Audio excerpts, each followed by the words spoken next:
Slide എല്ലാവർക്കും കാണുന്നുണ്ടെന്ന് വിചാരിക്കുന്നു. സൗണ്ടും കേൾക്കുന്നുണ്ട് എന്ന് ഞാൻ വിചാരിക്കുന്നു. കാരണം നേരിട്ട് നമുക്ക് കാണാനും സംസാരിക്കാനും കഴിയാത്തതുകൊണ്ട് ഓക്കെ ആണെന്നുള്ള ചില ആൾക്കാരുടെ മെസ്സേജ് ഒന്ന് മനസ്സിലായി. ഓക്കെ, നമ്മളെ ഒന്നാമത്തെ മൊഡ്യൂളായിട്ടുള്ള ചൈൽഡ് ഡെവലപ്മെന്റ് 1, അത് ഏറ്റവും പ്രധാനപ്പെട്ട പോയിന്റുകളാണ് ആദ്യം ഡിസ്കസ് ചെയ്യാൻ പോകുന്നത്.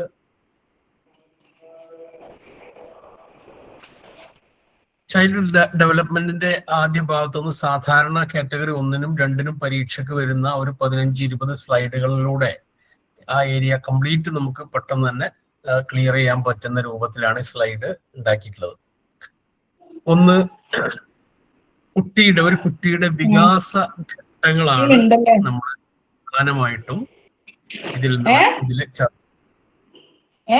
ഒരു കുട്ടിയുടെ വികാസ ഘട്ടങ്ങൾ, അതിൽ ഏറ്റവും പ്രധാനപ്പെട്ട ഘട്ടങ്ങൾ നമുക്ക് പിന്നീട് ചർച്ച ചെയ്യാം. തുടക്കം മുതൽ അവസാനം വരെയുള്ള മുഴുവൻ ഘട്ടങ്ങളിലെ ഏറ്റവും പ്രധാനപ്പെട്ട പോയിന്റ് മാത്രം ചർച്ച ചെയ്ത് മുന്നോട്ട് പോകാം. പ്രാഗ് ജന്മ ഘട്ടം, അതാണ് ഒന്നാമത്തെ ശിശു വികാസ ഘട്ടങ്ങളിലെ ചൈൽഡ് ഡെവലപ്മെന്റൽ സ്റ്റേജിലെ ഒന്നാമത്തെ ഘട്ടം പ്രീ നാറ്റൽ സ്റ്റേജ് അഥവാ പ്രാഗ് ജന്മഘട്ടം എന്നുള്ളതാണ്. പ്രാഗ് ജന്മഘട്ടം എന്ന് പറഞ്ഞാൽ ഗർഭധാരണം മുതൽ ജനനം വരെ നീണ്ടു നിൽക്കുന്ന വികാസഘട്ടമാണ് പ്രാഗ് ജന്മഘട്ടം. ഒരു കുട്ടിയുടെ വികാസം എന്ന് പറയുന്നത് ഗർഭധാരണം മുതൽ മരണം വരെ നീണ്ടു നിൽക്കുന്ന ഒരു അനുസ്യൂത കണ്ടിന്യൂസ് പ്രോസസ്സാണ്. അതുകൊണ്ട് തന്നെ വികാസഘട്ടങ്ങൾ എടുക്കുമ്പോൾ നമ്മൾ പ്രാഗ് ജന്മഘട്ടമാണ് ആദ്യം നമ്മൾ എടുക്കേണ്ടത്. അതിൽ ഒന്നാമത്തത് പ്രാഗ് ജന്മഘട്ടത്തിലെ ഒന്നാമത്തെ സ്റ്റേജ്, ആ പേരും ആ ഒരു കാലയളവും മാത്രം നമ്മൾ നോട്ട് ചെയ്യണം. ഒന്ന് ബീജാങ്കുരണ ഘട്ടം അഥവാ ജെർമിനൽ സ്റ്റേജ്, അതായത് കുട്ടിയെ ഗർഭം ധരിച്ചത് മുതൽ, അല്ലെങ്കിൽ കുട്ടി എന്താ പറയാ ഗർഭസ്ഥ ശിശുവായിരിക്കുന്നത് മുതൽ ജനനം വരെയുള്ള ഘട്ടത്തെയാണ് പ്രാഗ് ജന്മഘട്ടം എന്ന് പറയുക. അതിൽ ഒന്നാമത്തെ സ്റ്റേജ് എന്ന് പറയുന്നത് ബീജാങ്കുരണ ഘട്ടം അഥവാ ജെർമിനൽ സ്റ്റേജ്. ഗർഭധാരണം മുതൽ 2 ആഴ്ച വരെ നീണ്ടു നിൽക്കുന്ന ഘട്ടം.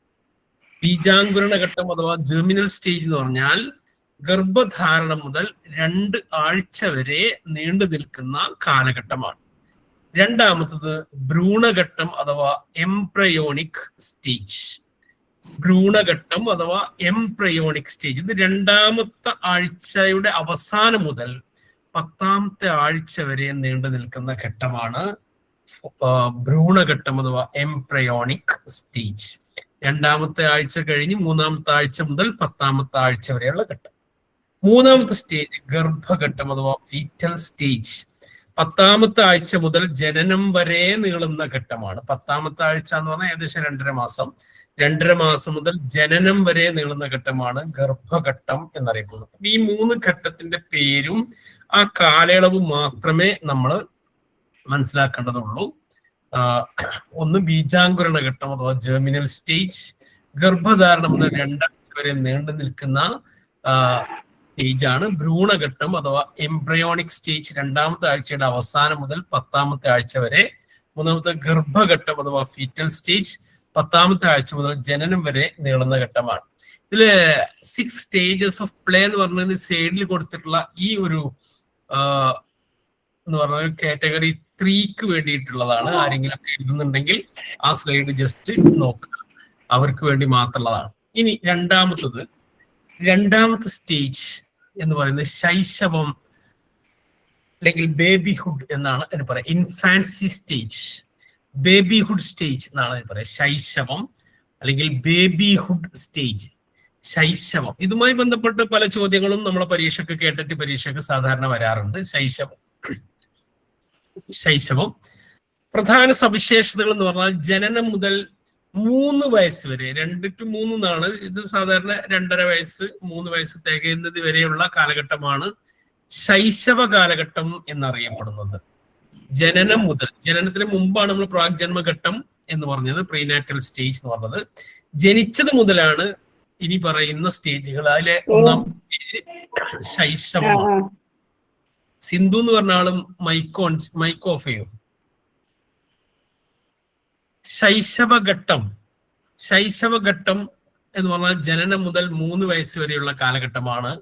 ഈ ഘട്ടത്തിന്റെ ഏറ്റവും പ്രധാന പ്രത്യേകത ഈ കുട്ടികൾ എപ്പോഴും പ്രവർത്തന നിരതരായിരിക്കും, അവർ ആക്റ്റീവ് ആയിരിക്കും, നിരന്തരമായ ജിജ്ഞാസ അഥവാ ക്യൂരിയോസിറ്റിയും അതുപോലെ ചലനാത്മകതയും പ്രകടിപ്പിക്കും. അവരെപ്പോഴും മൂവബിൾ ആയിരിക്കും, എപ്പോഴും ആക്റ്റീവ് ആയിരിക്കും, പ്രവർത്തന നിരതരായ കുട്ടികളായിരിക്കും. എപ്പോഴും കളി അല്ലെങ്കിൽ മറ്റുള്ള എന്താ പറയാ ഫുൾ ടൈം എൻഗേജ്മെന്റ് ആയ കുട്ടികളാണ് ശൈശവ കാലഘട്ടത്തിലെ കുട്ടികൾ. മറ്റൊന്ന് ആശ്രിതത്വം. ഇതൊക്കെ നമുക്ക് പരീക്ഷയ്ക്ക് ചോദിക്കുക. മാതാപിതാക്കളെ പൂർണ്ണമായി ആശ്രയിക്കുന്ന വികാസഘട്ടമാണ് ഡാഷ്. ശൈശവം, ബാല്യം, കൗമാരം എന്നൊക്കെ പറഞ്ഞിട്ട് ഓപ്ഷൻ തരും. അപ്പൊ ഇത് ആ പോയിന്റുകൾ നമ്മൾ നോട്ട് ചെയ്യണം. മാതാപിതാക്കളെ പൂർണ്ണമായും ആശ്രയിക്കുന്ന ഘട്ടമാണ് ശൈശവഘട്ടം.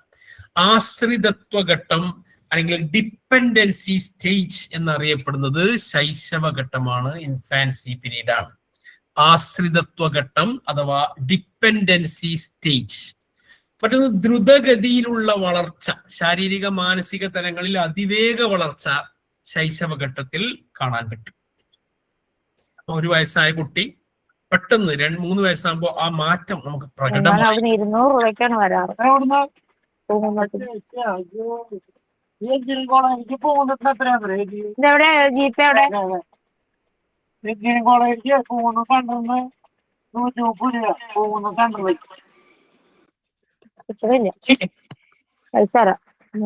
ഡെല്ലാസ് എന്ന് പറയുന്ന ഡെല്ലാസ്.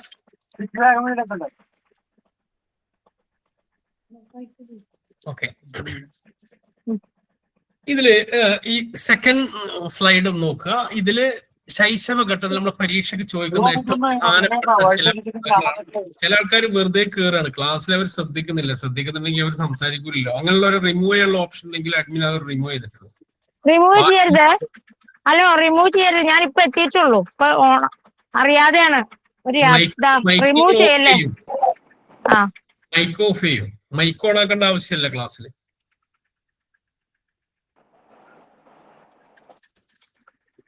ശൈശവഘട്ടത്തിന്റെ അടിസ്ഥാന ആവശ്യങ്ങൾ എന്ന് പറഞ്ഞാൽ സ്നേഹം, സുരക്ഷിതത്വം, അംഗീകാരം എന്നിവയ്ക്കുള്ള ആഗ്രഹം അല്ലെങ്കിൽ കൊതി ആണ് ശൈശവഘട്ടത്തിലെ മാനസിക ആവശ്യങ്ങൾ അല്ലെങ്കിൽ മെന്റൽ നീഡ്സ് എന്ന് പറയുന്നത്. സ്നേഹം, സുരക്ഷിതത്വം, അംഗീകാരം, അമ്മയുടെയും അച്ഛന്റെയും സ്നേഹം, അതുപോലെ തന്നെ പാരന്റൽ സേഫ്റ്റി, പാരന്റ്സിന്റെ അടുത്തുള്ള സേഫ്റ്റിയും, അതുപോലെ തന്നെ എന്ത് ചെയ്താലും അതിന് അംഗീകാരം കിട്ടണം എന്നുള്ള ആഗ്രഹം. ഇത് മൂന്നുമാണ് ശൈശവഘട്ടത്തിലെ ഒരു കുട്ടിയുടെ അടിസ്ഥാന ആവശ്യം. അതേപോലെ തന്നെ അഹം കേന്ദ്രീകൃത ചിന്ത, എപ്പോഴും പരീക്ഷയ്ക്ക് ചോദിക്കുന്ന ഒരു ടേമാണ് അഹം കേന്ദ്രീകൃത ചിന്ത അഥവാ ഈഗോ സെൻട്രിക് തോട്ട്. അഹം കേന്ദ്രീകൃത ചിന്ത, സ്വന്തം വീക്ഷണത്തിന് പ്രാധാന്യം നൽകുന്ന ചിന്ത. സ്വന്തം ചിന്തക്കാണ് കൂടുതൽ ഇമ്പോർട്ടൻസ്, മറ്റുള്ളവരുടെ ചിന്തക്ക് യാതൊരു വിലയും കൽപ്പിക്കുന്നില്ല. ഉദാഹരണത്തിന്, ഒരു കുട്ടി രക്ഷിതാവിന്റെ കൂടെ പോകുമ്പോ പീടികയിൽ ഒരു വലിയ നല്ല പൈസ ഉള്ള കളിപ്പാട്ടം കണ്ടു. കുട്ടിക്ക് അത് കിട്ടണം. അത് കിട്ടുക എന്നുള്ളതാണ് കുട്ടിയുടെ ഏറ്റവും പ്രാധാന്യം. രക്ഷിതാവിന്റെ സാമ്പത്തികത്തിനൊന്നും കുട്ടിക്ക് പ്രാധാന്യമില്ല. കുട്ടിയുടെ ചിന്ത എങ്ങനെയാണ്? അപ്പൊ കുട്ടി പിടിവാശി ഉണ്ടാവും, കുട്ടി കരയും കിട്ടിയിട്ടില്ലെങ്കിൽ. അപ്പോ സ്വന്തത്തിലൂന്നിയുള്ള ചിന്തയാണ് അഹം കേന്ദ്രീകൃത ചിന്ത അഥവാ ഈഗോ സെൻട്രിക് തോട്ട്. ഇത് ഏറ്റവും കൂടുതൽ ഉണ്ടാകുന്നത് ശൈശവ കാലഘട്ടത്തിലാണ്. കുട്ടിയുടെ ചിന്ത, ഇപ്പൊ ഒരു കഥയിലൊക്കെ ആ കഥ പറഞ്ഞു കൊടുക്കുമ്പോൾ കുട്ടിക്ക് കുട്ടിയുടേതായിട്ടുള്ള കാഴ്ചപ്പാടുണ്ടാവും. ആ കുട്ടി അത് പറയും, അതായിരിക്കും ശരി. നമ്മളത് തിരുത്തിയിട്ട് കാര്യമില്ല, കുട്ടി അത് അംഗീകരിക്കും. മറ്റൊന്ന്, ഭാവനാ ലോകത്തിൽ വിഹരിക്കാനുള്ള താല്പര്യം ശൈശവഘട്ടത്തിലുള്ള കുട്ടികൾക്ക് ഉണ്ടാവും. എപ്പോഴും ഭാവനയായിരിക്കും, യാഥാർത്ഥ്യത്തിലേക്ക് അവർ എത്തുന്നില്ല. ഭാവനയാണ് അവരെ നയിക്കുക, ഫാന്റസി. അതുകൊണ്ടാണ് ഈ ഘട്ടത്തിലുള്ള കുട്ടികൾക്ക് ഫാന്റസിയോട് കൂടുതൽ ഇഷ്ടം. ഫാന്റസി ശരിക്ക് അടുത്ത ഘട്ടത്തിലും വരും, എന്നാലും കൂടുതൽ വലിയ നല്ല ഫാന്റസിയുള്ള കഥകൾ കേൾക്കാന് അതൊക്കെയായിരിക്കും കുട്ടികൾക്ക് ഇഷ്ടം. മറ്റൊന്ന്, കളികളോടുള്ള ഇഷ്ടം ഉണ്ടാവും. ശ്രദ്ധാധൈര്യം അവർക്ക് കുറവായിരിക്കും, ഒരു കാര്യത്തിൽ കൂടുതൽ ശ്രദ്ധ കേന്ദ്രീകരിക്കാൻ പറ്റില്ല. അതുകൊണ്ട് കളികള്, അങ്ങനത്തെ ചെറിയ ചെറിയ കളികളാണ് വികാരങ്ങൾ പെട്ടെന്ന് മാറും, ഇമോഷൻസ്. അത് ഒരു പെട്ടെന്ന് കരഞ്ഞ പെട്ടെന്ന് ചിരിക്കും, ചിരിച്ച ഉടനെ തന്നെ കരയും, അങ്ങനെ വാശി, ഇതെല്ലാം ഇങ്ങനെയുള്ള വികാരങ്ങൾ പെട്ടെന്ന് മാറിക്കൊണ്ടിരിക്കുന്ന ഘട്ടമാണ് ശൈശവം. ഇത്രയാണ് ശൈശവുമായി ബന്ധപ്പെട്ട് നമ്മളെ കേട്ടിട്ട് പരീക്ഷയ്ക്ക് സാധാരണ ചോദിക്കുന്ന ഏരിയ. ഒന്ന് അതിന്റെ കാലാവധി 2 to 3 വയസ്സാണ്, ജനനം മുതൽ 3 വയസ്സിലുള്ള ഘട്ടം. പിന്നെ മറ്റൊന്ന് ഏത് സമയത്തും പ്രവർത്തന നിരതരും ജിജ്ഞാസയും ചലനാത്മകതയും പ്രകടിപ്പിക്കുന്ന കുട്ടികളായിരിക്കും. ആശ്രിതത്വ ഘട്ടം അഥവാ ഡിപ്പെൻഡൻസി സ്റ്റേജ് എന്ന് വിളിക്കുന്നത് ശൈശവത്തെയാണ്.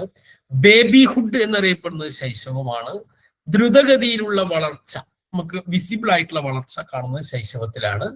അഹം കേന്ദ്രീകൃത ചിന്ത അഥവാ ഈഗോ സെൻട്രിക് തിങ്കിങ്, സ്വന്തം വീക്ഷണത്തിന് സ്വന്തം ചിന്തക്ക് പ്രാധാന്യം നൽകുന്ന അഹം കേന്ദ്രീകൃത ചിന്ത ശൈശവ കാലഘട്ടത്തിലാണ്.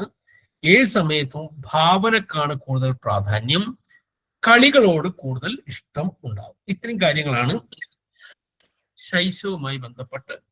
അടുത്തത് ആദിബാല്യം, ഏർലി ചൈൽഡ്ഹുഡ്. വളരെ പ്രധാനപ്പെട്ടതാണ്, പരീക്ഷയ്ക്ക് പലപ്പോഴും ചോദിക്കുന്ന ഒരു ഏരിയയാണിത്. ആദിബാല്യം, ഈ ഭാഗത്തുനിന്ന് ഈ ഒരു മൊഡ്യൂളിൽ നിന്ന് 3 മാർക്ക് പരീക്ഷയ്ക്ക് സാധാരണ വരാറുണ്ട്, 2, 3 ഒക്കെ ചിലപ്പോൾ വരാറുണ്ട്. അതുകൊണ്ട് ഈ മൊഡ്യൂളിലെ പ്രധാനപ്പെട്ട പോയിന്റുകൾ, ആ പേരുകൾ എല്ലാം നമ്മൾ മനസ്സിലാക്കി വെക്കുക. ആദിബാല്യം അഥവാ ഏർലി ചൈൽഡ്ഹുഡ് എന്ന് പറഞ്ഞാൽ 3 വയസ്സ് മുതൽ 6 വയസ്സ് വരെയുള്ള കാലഘട്ടമാണ്. 3 വയസ്സ് മുതൽ 6 വയസ്സ് വരെയുള്ള കാലഘട്ടം. കളിക്കോപ്പുകളുടെ കാലം അഥവാ ടോയ് ഏജ് എന്നറിയപ്പെടുന്നത് ആദിബാല്യമാണ്. നമുക്കറിയാം ഈ പ്രായത്തിലുള്ള കുട്ടികൾക്ക് കളിക്കോപ്പുകളാണ് കൂടുതൽ താല്പര്യം ഉണ്ടാവുക. സംഘകളികളിലാണ് താല്പര്യം കാണിക്കുക അവർ. ഗ്രൂപ്പ് പ്ലേ, മറ്റത് അങ്ങനെയല്ല, ശൈശവത്തിൽ ഒറ്റക്കുള്ള കളിയാണ്. എപ്പോഴും എന്തൊരു സാധനം കിട്ടിയാൽ സ്വന്തമായി കളിക്കാനുള്ള ഒരു ആക്റ്റീവ്നെസ് ആണ് കാണുക. പക്ഷെ ആദിബാല്യമായി കഴിഞ്ഞാൽ ഗ്രൂപ്പ് ആക്ടിവിറ്റിയിൽ അവർക്ക് താല്പര്യം ഉണ്ടാവും. ഒന്നിലധികം കുട്ടികൾ ചേർന്ന് സംഘകളികളിൽ ഏർപ്പെടും. പഞ്ചേന്ദ്രിയങ്ങൾ കൂടുതൽ പ്രവർത്തനക്ഷമമാകും. അവരുടെ സെൻസറി ഓർഗൻസ്, പഞ്ചേന്ദ്രിയങ്ങൾ കൂടുതൽ ആക്റ്റീവ് ആവും. അതുപോലെ സ്വയം പര്യാപ്തത നേടാൻ ശ്രമിക്കും, സെൽഫ് സസ്റ്റൈനബിലിറ്റി ഉണ്ടാക്കാൻ. അപ്പൊ മറ്റേ നമ്മൾ പറഞ്ഞു ശൈശവത്തിൽ ഡിപ്പെൻഡൻസിയാണ്, ഏതൊരു കാര്യത്തിനും രക്ഷിതാവിനെ ആശ്രയിക്കുന്ന ഒരു രീതിയായിരിക്കും. പക്ഷെ ആദിബാല്യത്തിൽ എത്തുന്നതോടുകൂടി എല്ലാ കാര്യത്തിനും രക്ഷിതാവിനെ ആശ്രയിക്കുന്നത് കുട്ടിക്ക് താല്പര്യം ഉണ്ടാവില്ല. പ്രത്യേകിച്ചും ടോയ്ലറ്റ്സ്, അതിനൊക്കെ കുട്ടി സ്വന്തമായി സ്വയം പര്യാപ്തത നേടാൻ ശ്രമിക്കും. അപ്പൊ ഈ പോയിന്റുകൾ വളരെ പ്രധാനപ്പെട്ടതാണ്. കളിക്കോപ്പുകളുടെ കാലം, ടോയ് ഏജ് എന്ന് വിളിക്കുന്നത് ആദിബാല്യത്തെയാണ്. കാരണം സംഘകളികളിലാണ് കുട്ടികൾക്ക് താല്പര്യം ഉണ്ടാവുക, സ്വയം പര്യാപ്തത നേടാൻ അവർ ശ്രമിക്കും.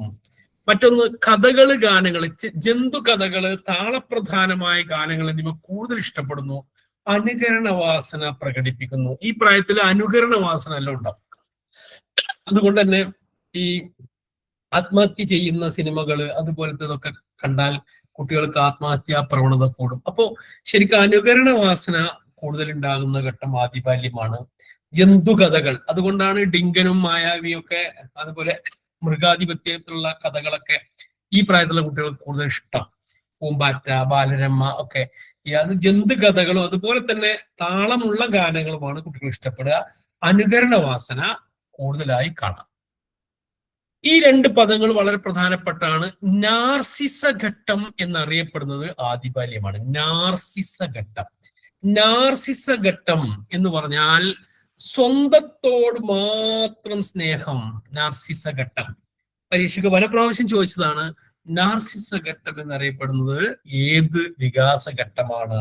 ഉത്തരം ആദിബാല്യമാണ്. സ്വന്തത്തോട് മാത്രം സ്നേഹം എന്ന് പറഞ്ഞാൽ സ്വന്തം അനിയൻ വീട്ടിലുണ്ടെങ്കിലും അനിയൻ എന്തെങ്കിലും കൊടുത്തു കഴിഞ്ഞാൽ അത് ഇഷ്ടമുണ്ടാവില്ല, അത് തനിക്ക് തന്നെ കിട്ടണം എന്നുള്ളൊരു വാശി. നാർസിസ ഘട്ടം, സെൽഫ് ലവ് എന്ന് നമുക്ക് വേണമെങ്കിൽ പറയാം, സ്വന്തത്തോടുള്ള സ്നേഹം. മറ്റൊന്ന് ഈഡിപ്പസ് ഇലക്ട്ര കോംപ്ലക്സുകൾ. നമ്മൾ ഫ്രോയിഡിന്റെ ചർച്ച ചെയ്ത സമയത്ത് നമ്മൾ പറഞ്ഞതാണ് വിപരീത ലിംഗ മാതാപിതാക്കളുള്ള ആകർഷണം. ആൺകുട്ടിക്ക് അമ്മയോട് തോന്നുന്നത് ഈഡിപ്പസ്, പെൺകുട്ടിക്ക് അച്ഛനോട് തോന്നുന്നത് ഇലക്ട്ര. ഇത് രണ്ടും ഉണ്ടാകുന്നത് ആദിബാല്യത്തിൽ മാത്രമാണ്. 3 വയസ്സ് മുതൽ 6 വയസ്സ് വരെ ഒരു ആകർഷണം അവർക്ക് അമ്മയോട് ആൺകുട്ടിക്കും അച്ഛനോട് പെൺകുട്ടിക്കും ഉണ്ടാകുമെന്നുള്ളതാണ്. അപ്പൊ നാർസിസ ഘട്ടം, ഈഡിപ്പസ് കോംപ്ലക്സ്, ഇലക്ട്രാ കോംപ്ലക്സ്. ഇത് രണ്ടും ഉണ്ടാകുന്നത് ആദ്യ ബാല്യത്തിലാണ്. വളരെ പ്രധാനപ്പെട്ട പോയിന്റാണ്. പലപ്പോഴും ചോദിച്ചതാണ് നാർസിസ ഘട്ടം, ഈഡിപ്പസ് കോംപ്ലക്സ്, ഇലക്ട്രാ കോംപ്ലക്സ് എന്നൊക്കെ എപ്പോഴും എല്ലാ കേട്ടറ്റ് പരീക്ഷയിലും നിങ്ങൾക്ക് കാണാൻ പറ്റും. അതെല്ലാം ആദ്യ ബാല്യത്തിന്റെ പ്രത്യേകതയാണ്. ഇനി മധ്യബാല്യം അഥവാ മിഡിൽ ചൈൽഡ്ഹുഡ് എന്ന് പറയും. 6 വയസ്സ് മുതൽ 9 വയസ്സ് വരെയുള്ള കാലഘട്ടത്തെയാണ് മധ്യബാല്യം അഥവാ മിഡിൽ ചൈൽഡ്ഹുഡ് എന്ന് വിളിക്കുന്നത്. Middle childhood. ഇതിനെ നമ്മൾ പ്രീ ഗാങ് ഏജ് എന്ന് വിളിക്കുന്നത് മധ്യബാല്യത്തെയാണ്. Pre gang age. Pre gang age. കാരണം ഗാങ് ആയി കുട്ടികൾ മാറുന്നതിന് തൊട്ട് മുമ്പുള്ള കാലമാണ് പ്രീ ഗാങ് ഏജ്. യുക്തിപൂർവമായ ചോദ്യങ്ങൾ, കാര്യകാരണങ്ങൾ അറിയാൻ യുക്തിപൂർവം ചോദ്യങ്ങൾ ചോദിക്കാൻ കുട്ടികൾ ഇഷ്ടപ്പെടും. അവിടെ യുക്തിക്ക് പ്രാധാന്യമാണ്. 6 to 9 വയസ്സ് എന്ന് പറഞ്ഞാൽ ഏകദേശം ഒരു 3ാം ക്ലാസ് 4ാം ക്ലാസ് ഒക്കെ നമുക്ക് കാണാം. അവിടെ കുട്ടികൾക്ക് എന്തുകൊണ്ട് ടീച്ചർമാർ യൂണിഫോം ഇടുന്നില്ല ഇങ്ങനെ ചോദ്യം ചോദിക്കാൻ അവർക്ക് താല്പര്യമുണ്ട്. അതൊരു യുക്തി ചോദ്യമാണ്. അതുപോലെ സംഘബോധം ഉണ്ടാവും.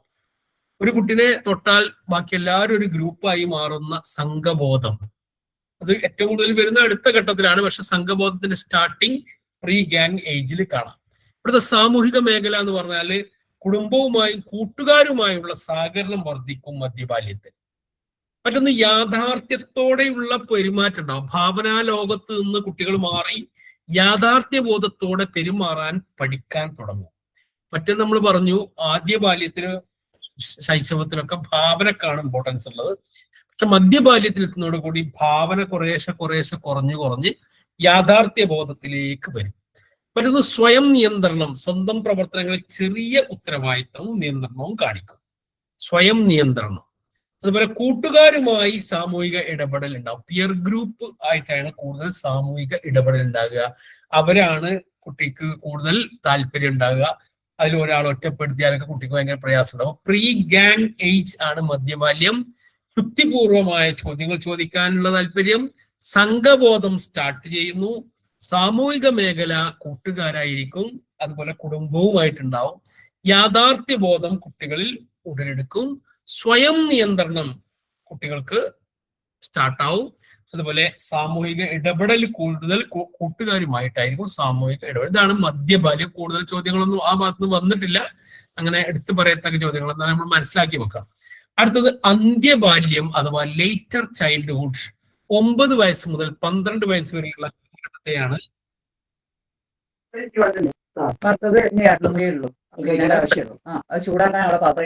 ലേറ്റർ ചൈൽഡ്ഹുഡ് അഥവാ അന്ത്യബാല്യം. 9 വയസ്സ് മുതൽ 12 വയസ്സ് വരെയുള്ള കാലഘട്ടമാണ്. ഇതിനെയാണ് ഗാങ് ഏജ് എന്ന് വിളിക്കുന്നത്. ഗാങ് സമപ്രായക്കാരുടെ ഗ്രൂപ്പിനെയാണ് ഗാങ്. ആ ഒരു പ്രത്യേക ലക്ഷ്യത്തിന് വേണ്ടി ഒരു ടീം, ഒരേ പ്രായത്തിലുള്ള ടീം ഉണ്ടാവുന്നത്, അതാണ് ഗാങ് എന്ന്. അത് ഗാങ് ഏജ് എന്നറിയപ്പെടുന്ന അന്ത്യബാല്യം. കൗമാരമല്ല, കൗമാരം ഗാങ് ഏജിന്റെയും അതിന്റെ ടോപ്പിലെത്തി. ഈ അന്ത്യബാല്യത്തെയാണ് നമ്മൾ ഗാങ് ഏജ് എന്ന് പറയാം. അതായത് സമപ്രായക്കാരുടെ സംഘപ്രവർത്തനങ്ങളിൽ സജീവമായി ഇടപെടും. അതുകൊണ്ട് തന്നെ ഇതിനെ പൊരുത്തപ്പെടലിന്റെ കാലം എന്നാണ് വിളിക്കുന്നത്. ഏജ് ഓഫ് കൺഫോമിറ്റി എന്നാണ് ഇതിനെ വിളിക്കുന്നത്. പൊരുത്തപ്പെടലിന്റെ കാലം എന്നറിയപ്പെടുന്നത് അന്ത്യബാല്യമാണ്. പൊരുത്തപ്പെടുക, അതായത് തന്റെ ഒരു താല്പര്യം കൂട്ടുകാർക്ക് വേണ്ടി സമപ്രായക്കാർക്ക് വേണ്ടി ത്യജിക്കുക. അതുകൊണ്ടാണ് പൊരുത്തപ്പെടലിന്റെ കാലം എന്ന് ഇതിനെ വിളിക്കുന്നത്. മത്സരബോധം, സാമൂഹിക ഉത്തരവാദിത്വം. ഈ കുട്ടികളിൽ മത്സരബോധം, വിമർശന ബുദ്ധി, കായിക ശക്തി, ധൈര്യം എന്നിവ കുട്ടികൾ വർദ്ധിക്കും. ഉത്തരവാദിത്വ ബോധം ഉണ്ടാകും. അതാണ് അന്ത്യബാല്യത്തിന്റെ മറ്റു പ്രത്യേകത. അടുത്തതാണ് പ്രധാനപ്പെട്ടത് വീരാരാധന. വീരാരാധന എന്ന് പറഞ്ഞാൽ വേർഷിപ്പ്, ഹീറോ വേർഷിപ്പ്. സിനിമയിലോ ക്രിക്കറ്റിലോ ഫുട്ബോളിലോ ഒക്കെ ഉള്ള പ്രധാനപ്പെട്ട ആളുകളെ ഒരു പ്രത്യേക ആരാധന പ്രബലമാകും. റോൾ മോഡലായിട്ട് എടുത്തിട്ട് അവർ നടക്കുന്നത് പോലെ നടക്കുക, അവർ മുടി വളർത്തുന്ന പോലെ മുടി വളർത്തുക. അതൊക്കെ അന്ത്യബാല്യത്തിലുള്ള കുട്ടിയുടെ പ്രത്യേകതയാണ്. വീരാരാധന. സ്വന്തം ലിംഗത്തിൽപ്പെട്ടവരോട് മാത്രം കൂടുതൽ അടുപ്പം കാണിക്കുക. അതായത് ഈ പ്രായത്തിലുള്ള നമുക്കറിയാം, ഒരു 6ാം ക്ലാസ് 7ാം ക്ലാസ് വരെയൊക്കെയുള്ള കുട്ടിയാണ് ശരിക്കും അന്ത്യബാല്യത്തിൽ വരുന്നത്. ഈ കുട്ടികളെ പെൺകുട്ടികളുടെ അല്ലെങ്കിൽ ഒരു ഫോട്ടോ എടുക്കുമ്പോൾ പെൺകുട്ടി ആൺകുട്ടി അടുത്തെടുത്ത് നിന്നാൽ ആൺകുട്ടികളും പെൺകുട്ടികളും അങ്ങോട്ടും ഇങ്ങോട്ടും വികർഷിച്ച് മാറും. അത് ഈ ഒരു കാലഘട്ടത്തിന്റെ പ്രത്യേകതയാണ്. സ്വന്തം ലിംഗത്തിൽപ്പെട്ടവരോടായിരിക്കും കൂടുതൽ താല്പര്യം. ആൺകുട്ടികൾക്ക് ആൺകുട്ടികളോടും പെൺകുട്ടികൾക്ക് പെൺകുട്ടികളോടുമായിരിക്കും അന്ത്യബാല്യത്തിൽ കൂടുതൽ അടുപ്പമുണ്ടാകുക. അതുകൊണ്ടാണ് അന്തർലീനഘട്ടം എന്ന് ഇതിനെ വിളിക്കുന്നത്. അന്തർലീനഘട്ടം എന്ന് വിളിക്കുന്നത് അതുകൊണ്ടാണ്.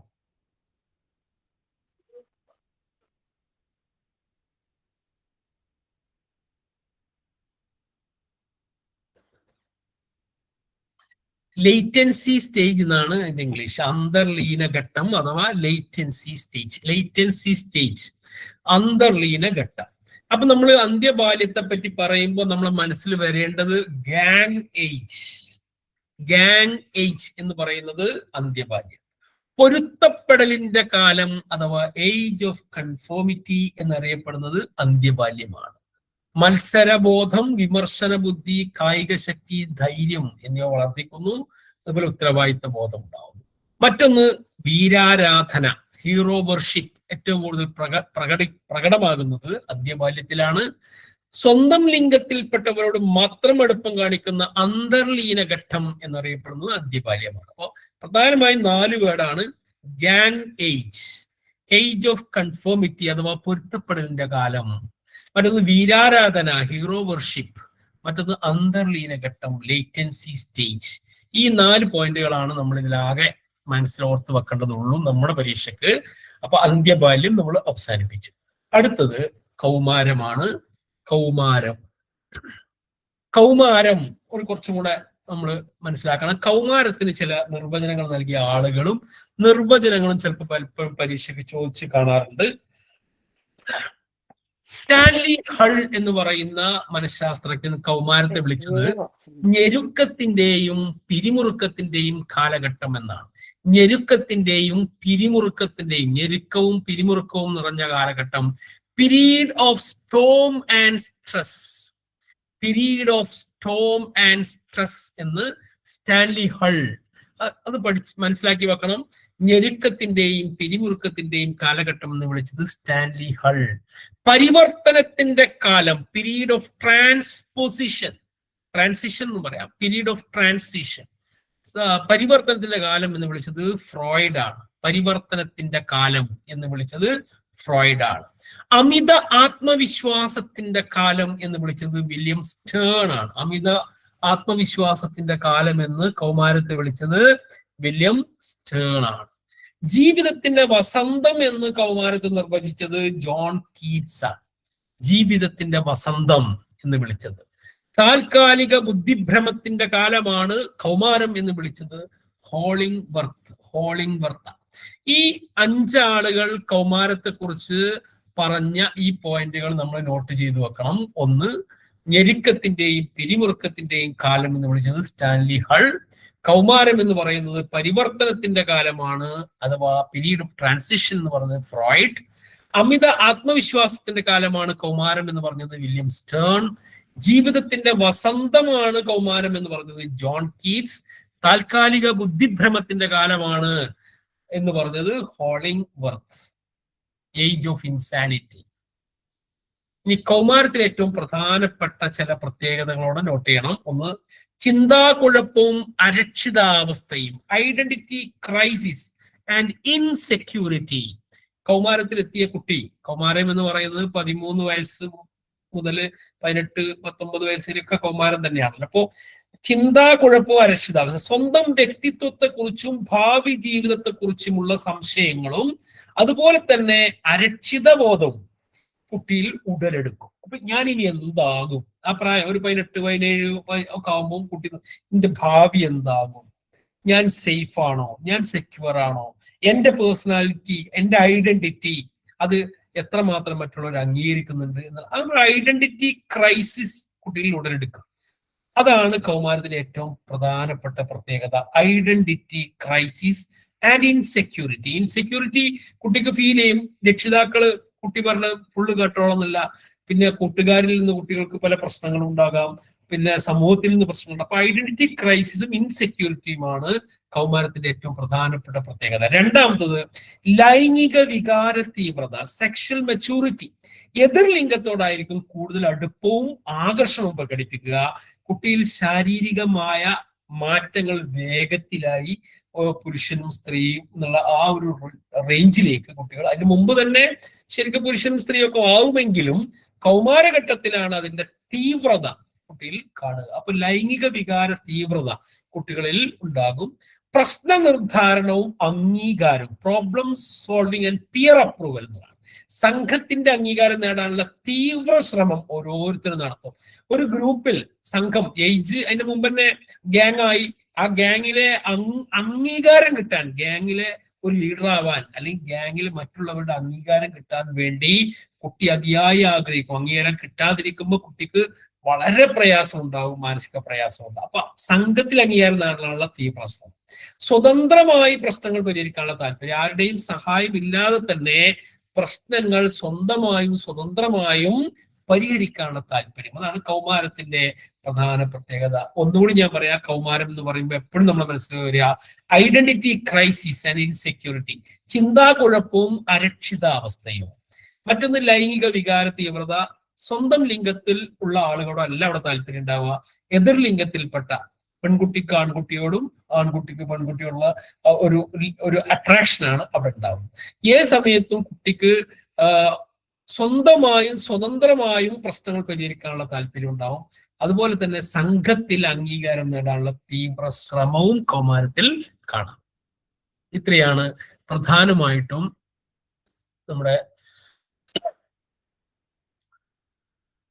ഈ കൗമാരം. ഇനി നമുക്ക്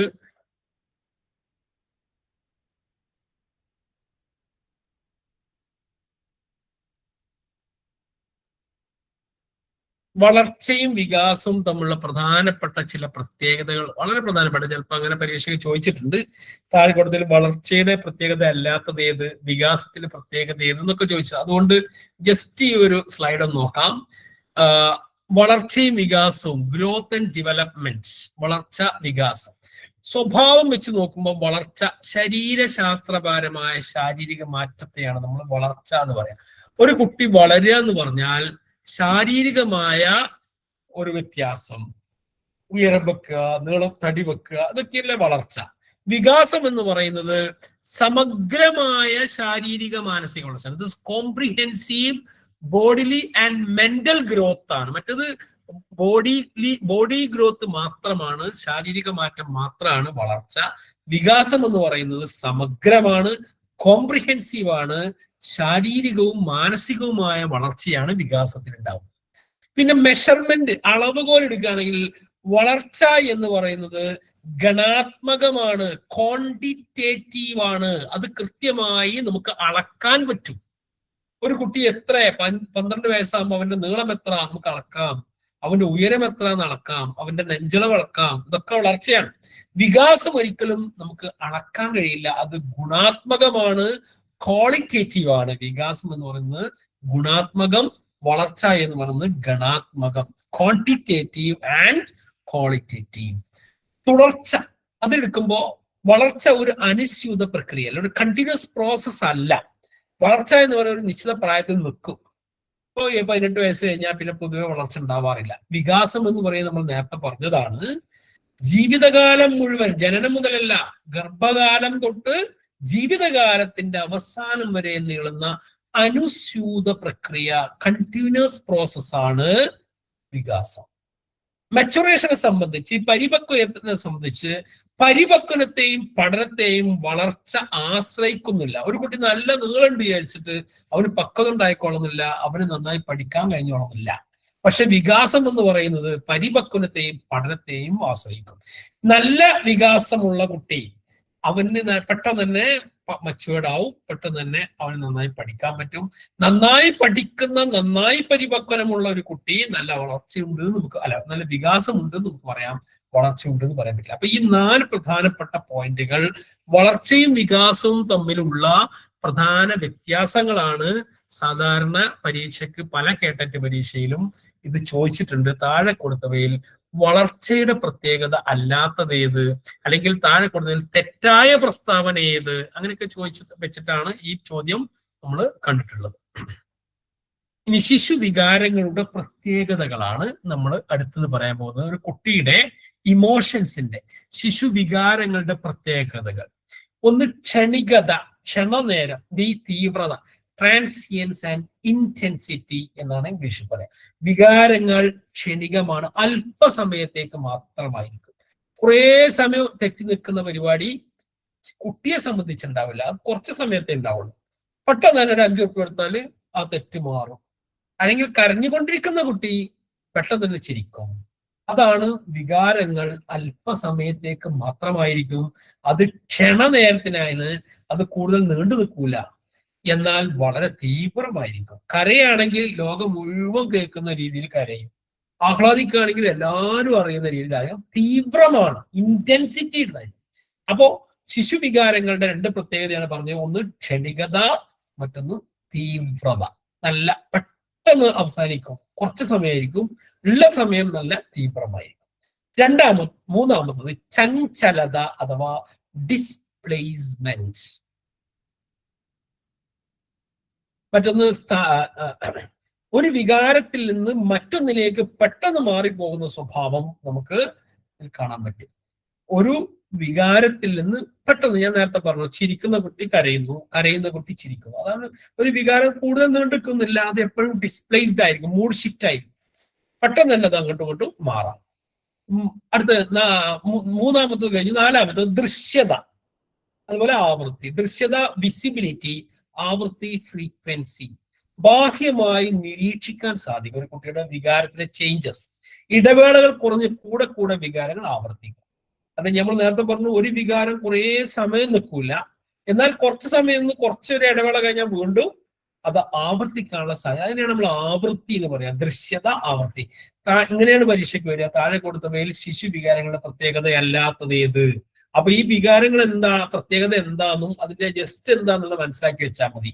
അപ്പൊ ഇവിടെ നമ്മൾ പറഞ്ഞത് 5 പറഞ്ഞു. ഒന്ന് ക്ഷണികത, വികാരങ്ങൾ അല്പസമയത്തേക്കായിരിക്കും. മറ്റൊന്ന് തീവ്രത, ഉള്ള സമയം വളരെ തീവ്രമായിരിക്കും. ചഞ്ചലത അല്ലെങ്കിൽ സ്ഥാനാന്തരം, രണ്ടും ഒന്ന് തന്നെയാണ്. ഡിസ്പ്ലേസ്മെന്റ് ഓർ മൂഡ് ഷിഫ്റ്റ്, ഒരു വികാരത്തിൽ നിന്ന് മറ്റൊന്നിലേക്ക് പെട്ടെന്ന് മാറിപ്പോകുന്ന സ്വഭാവമാണ്. പിന്നെ ദൃശ്യത, നമുക്ക് കാണാൻ പറ്റുമോ കുട്ടിയുടെ വികാരം? നമുക്ക് പെട്ടെന്ന്, എല്ലാവരും വികാരം ഒന്നും കാണാൻ കഴിയില്ലല്ലോ. അപ്പൊ നമ്മൾ ചിരിക്കുന്നു അല്ലെങ്കിൽ നമ്മൾ സങ്കടം ഉള്ളിലേ ഉണ്ടാവുള്ളൂ. പക്ഷെ ഇതല്ല, സങ്കടം ഉണ്ടെങ്കിൽ പുറത്തേക്ക് കാണാൻ പറ്റും. മാത്രമല്ല ഇടവേളകൾ കുറഞ്ഞ് കൂടെ കൂടെ ഇത് ആവർത്തിക്കും. ആവൃത്തി, ഫ്രീക്വൻസി ഉണ്ടാവും.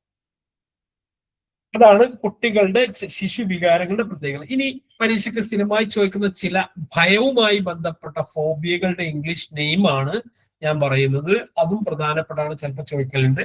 ഒന്ന് അക്രോഫോബിയ എന്ന് പറഞ്ഞാൽ ഉയരത്തോടുള്ള ഭയം. ഉയരം കൂടുന്നത് ചില ആൾക്കാർക്ക് ഭയങ്കര പേടിയായിരിക്കും. ഒരു പർവ്വതത്തിന്റെ മുകളിൽ പോയി നിൽക്കുക, അല്ലെങ്കിൽ കുറച്ച് ഉയരമുള്ള സ്ഥലത്ത് കയറിക്കണ ഭയങ്കര പ്രശ്നമുള്ള ആൾക്കാരുണ്ടാവും. അവർക്കത് ഭയങ്കര പ്രശ്നം. അതിനെയാണ് നമ്മൾ അക്രോഫോബിയ എന്ന് പറയാം.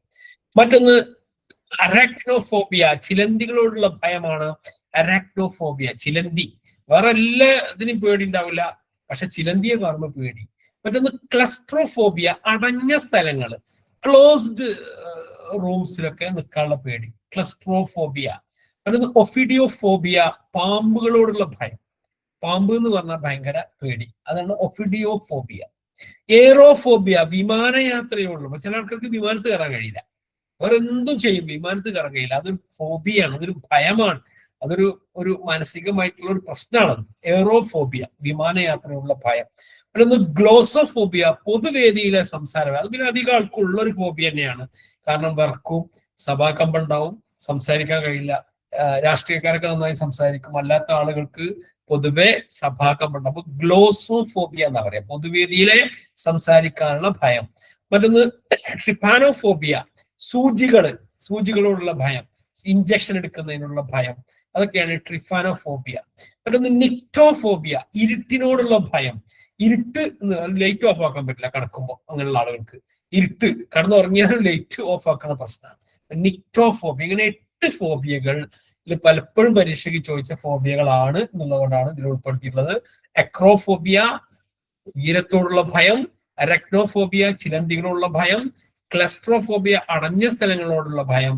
ഒഫിഡിയോഫോബിയ, പാമ്പുകളോടുള്ള ഭയം, എയറോഫോബിയ വിമാനയാത്രയോടുള്ള ഭയം, ഗ്ലോസോഫോബിയ പൊതുവേദിയിൽ സംസാരിക്കുന്നതിനുള്ള ഭയം, ട്രിപാനോഫോബിയ സൂചികളോടുള്ള ഭയം, നിക്ടോഫോബിയ ഇരുട്ടിനോടുള്ള ഭയം. ഇത്രയും ഫോബിയകൾ നമ്മൾ നോട്ട് ചെയ്ത് വെക്കുക. അടുത്തത് ആകുലത. ഭയം പോലെ തന്നെ മറ്റൊരു വികാരമാണ്. കുട്ടികൾക്ക് ഉണ്ടാകുന്ന വികാരങ്ങളാണ് നമ്മൾ പറഞ്ഞത്. ആദ്യത്തെ ഭയമാണ്, വ്യത്യസ്ത ഭയമാണ് നമ്മൾ പറഞ്ഞത്. ഇനി ആകുലത. ആകുലത എന്ന് പറഞ്ഞാൽ സാങ്കല്പിക ഭയമാണ്. ഭയം എന്ന് പറഞ്ഞാൽ യഥാർത്ഥ ഭയമാണ്. പക്ഷെ ആകുലത, വറി എന്ന് ഇംഗ്ലീഷിൽ പറയും. സാങ്കല്പിക, യഥാർത്ഥ ചോദ്യങ്ങൾക്ക് പകരം ഭയാനക സന്ദർഭങ്ങളെ കുറിച്ചുള്ള ചിന്തയിൽ നിന്നാണ് ആകുലത ഉണ്ടാകുക. ഒരു സാധനം നമ്മൾ ഭാവനയിൽ കാണുകയാണ്. ഞാൻ വലുതായി, ഇവിടെ ഒരു കിണറുണ്ടായി, എന്റെ കുട്ടി ആ കിണറിലേക്ക് ചാടി എങ്ങനെ ഉണ്ടാവും എന്നങ്ങോട്ട് ചിന്തിക്കുമ്പോൾ അത് ഭയങ്കരമായ ഒരു ആകുലതക്ക് കാരണം. അപ്പൊ നമ്മളൊരു സാങ്കല്പികമായ ചോദകം മനസ്സിലുണ്ടാക്കിയിട്ട് ചിന്തിക്കുക. അതാണ് ആകുലത, ആകുലതയുടെ സ്വഭാവം. കുട്ടികൾ ഭാവനാശേഷി വികസിച്ചതിന് ശേഷമായിരിക്കും ഈ വികാരം ഉണ്ടാകുക. നല്ല ഭാവന ഉണ്ടെങ്കിൽ മാത്രമേ ഈ വികാരം ഉണ്ടാവുള്ളൂ എന്നതാണ്. ഏകദേശം 3 വയസ്സോടെ ആകുലത പ്രകടിപ്പിച്ചു തുടങ്ങും. കൗമാരപ്രായത്തിന്റെ തുടക്കം വരെ ഈ വികാരം വർദ്ധിക്കും. കൗമാരമായി കഴിഞ്ഞാൽ ആകുലത പൊതുവെ കുറഞ്ഞു വരും. 3 വയസ്സോട് കൂടിയാണിത് സ്റ്റാർട്ട് ആവുന്നത്. അപ്പൊ ആകുലത എന്ന് പറഞ്ഞാൽ സാങ്കല്പിക ഭയമാണ്. മറ്റൊന്ന് ഉത്കണ്ഠ അഥവാ ആങ്സൈറ്റി. ഉത്കണ്ഠ, അനഭിലഷണീയമായ അവസ്ഥ, സംഭവിച്ചേക്കാവുന്ന ഒരു അനഭിലഷണീയ അവസ്ഥയെക്കുറിച്ച് ചിന്തയിൽ നിന്ന് ഉടലെടുക്കുന്ന അസ്വസ്ഥതയാണ്. വിഷാദഭാവം, മനോനിലയിലെ ചാഞ്ചാട്ടം, ഉറക്കമില്ലായ്മ, പെട്ടെന്ന് ദേഷ്യം പിടിക്കുക, ക്ഷിപ്രകോപവും ഏകാഗ്രതയില്ല, ഇതൊക്കെ ഉത്കണ്ഠയുടെ പ്രകടിത രൂപങ്ങളാണ്. ഉത്കണ്ഠ ഉള്ള ആൾക്ക്, ആങ്സൈറ്റി ഉള്ള ആൾക്ക് എപ്പോഴും എന്ത് സംഭവിക്കും, ഇനി എന്ത് സംഭവിക്കും എന്നാണ് ചിന്തിക്കുന്നത്. ഞാൻ ഇങ്ങനെ പറഞ്ഞാൽ എന്ത് സംഭവിക്കും, ഞാൻ ആ സ്റ്റേജിൽ പോയി സംസാരിച്ച എന്ത് സംഭവിക്കും, അങ്ങനെ ഓരോന്നും, ഞാൻ സ്കൂളിലേക്ക് വന്ന എന്ത് സംഭവിക്കും, ഇങ്ങനെ പിന്നെ ടെൻഷനാണ്. അപ്പൊ അവർക്ക് എപ്പോഴും ഒരു വിഷാദഭാവം, എപ്പോഴും ഒരു ടെൻഷനായിരിക്കും അവരുടെ മുഖത്തുണ്ടാവുക. പിന്നെ ഏത് സമയത്തും മൂഡ് സ്വിങ്സ് ഉണ്ടാവാം. അതുപോലെ ഉറക്കമില്ലായ്മ ഉണ്ടാവും. എന്തെങ്കിലും ആവശ്യമില്ലാതെ ആലോചിച്ച് ഉറക്കമില്ലായ്മ.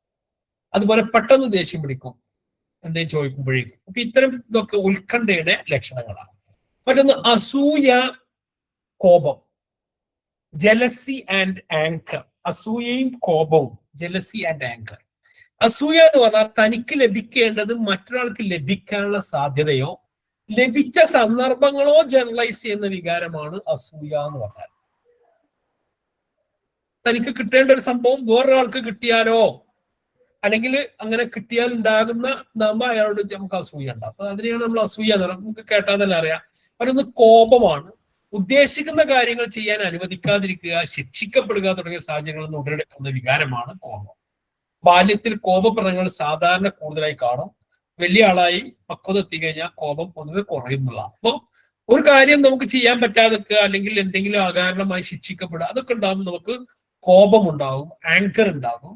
അസൂയ എന്ന് പറഞ്ഞാൽ നമുക്ക് കിട്ടാത്തത് വേറൊരാൾക്ക് കിട്ടുമ്പോൾ ഉണ്ടാകുന്ന വികാരമാണ് അസൂയ. കോപപ്രകടനങ്ങൾ, 2 തരത്തിലുള്ള കോപപ്രകടനമാണ്. ഇത് വളരെ ഡെപ്താണ്. നമ്മൾ എന്നാലും ജസ്റ്റ് ഒന്ന് നോട്ട് ചെയ്ത് പോയാൽ മതി. കാരണം നമുക്ക് ടെറ്റിന് ചോദിച്ച ചോദ്യം ആയതുകൊണ്ടാണ് ഞാനിത് ഉൾപ്പെടുത്തിയിട്ടുള്ളത്. പക്ഷെ സാധാരണ നമ്മളെപ്പോലത്തെ അങ്ങനെ ഡെപ്തിലേക്ക് പോകാൻ സാധ്യത ഇല്ല എന്നാണ് ഞാൻ വിചാരിക്കുന്നത്. എന്നാലും നമ്മൾ നോട്ട് ചെയ്തേക്കുക. ആവേഗിക പ്രതികരണം അഥവാ ഇമ്പൾസീവ് റെസ്പോൺസ് എന്ന് പറഞ്ഞാൽ ഭവിഷ്യത്തുകളെ കുറിച്ച് ആലോചിക്കാതെ പെട്ടെന്നുള്ള കോപപ്രകടനമാണ്. ഞാനിങ്ങനെ ചെയ്താൽ എന്താകും എന്ന് ചിന്തിക്കാതെ പെട്ടെന്ന് ഒന്നൊന്ന് പറയുമ്പോഴേക്കും അടിക്കുക, ചവിട്ടുക, തള്ളുക, വലിക്കുക, എന്ന് പറയുക, ആക്രമണം ഉണ്ടാകുക. ഭാവിയിൽ എന്താ, അല്ലെങ്കിൽ ഇതിന്റെ ഒരു ഭവിഷ്യത്ത്, കോൺസിക്വൻസ് എന്താണ് എന്ന് ചിന്തിക്കാതെ പെട്ടെന്ന് നടത്തുന്ന കോപപ്രകടനത്തെയാണ് ആവേഗിക പ്രതികരണം അഥവാ ഇമ്പൾസീവ് റെസ്പോൺസ്. മറ്റൊന്ന് നിരോധിത പ്രതികരണം, ഇൻഹിബിറ്റഡ് റെസ്പോൺസ്. കോപം പ്രകടിപ്പിച്ചാലുള്ള പ്രത്യാഘാതങ്ങൾ തിരിച്ചറിഞ്ഞുകൊണ്ട് ഈ കോപത്തെ തടഞ്ഞു വെച്ചുകൊണ്ടൊരു പ്രതികരണമുണ്ട്. അതിനെയാണ് നിരോധിത പ്രതികരണം അഥവാ ഇൻഹിബിറ്റഡ്. മുഖം കറുപ്പിക്കുക, വേദനയും ദുഃഖവും പ്രകടിപ്പിക്കുക, ആളെ കാണുമ്പോൾ അവിടുന്ന് മാറിപ്പോവുക.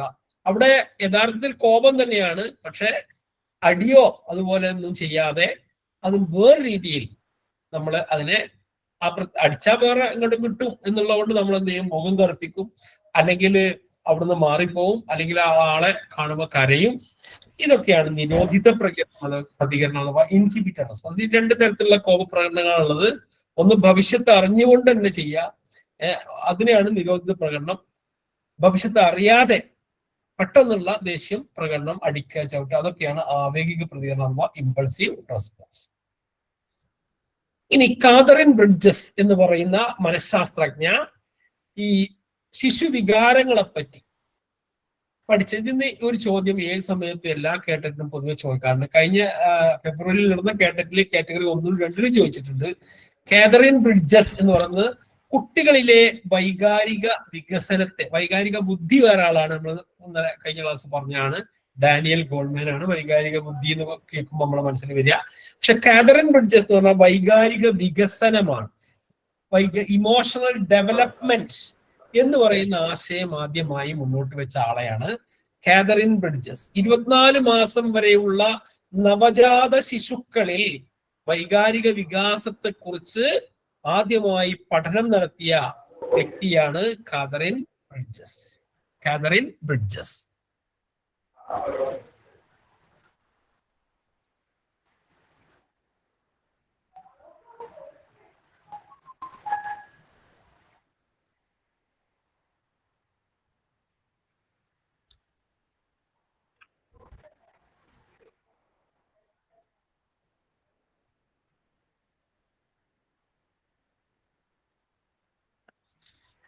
അതിന് കാതറിൻ ബ്രിഡ്ജസ് ഇങ്ങനെ കുട്ടികളുടെ വികാരത്തെ ഇങ്ങനെ ചെറുതായിട്ട് തരംതിരിച്ചിട്ടുണ്ട് ഓരോ മാസത്തിനനുസരിച്ച്. അത് നമ്മളൊന്ന് നോട്ട് ചെയ്ത് വെക്കണം.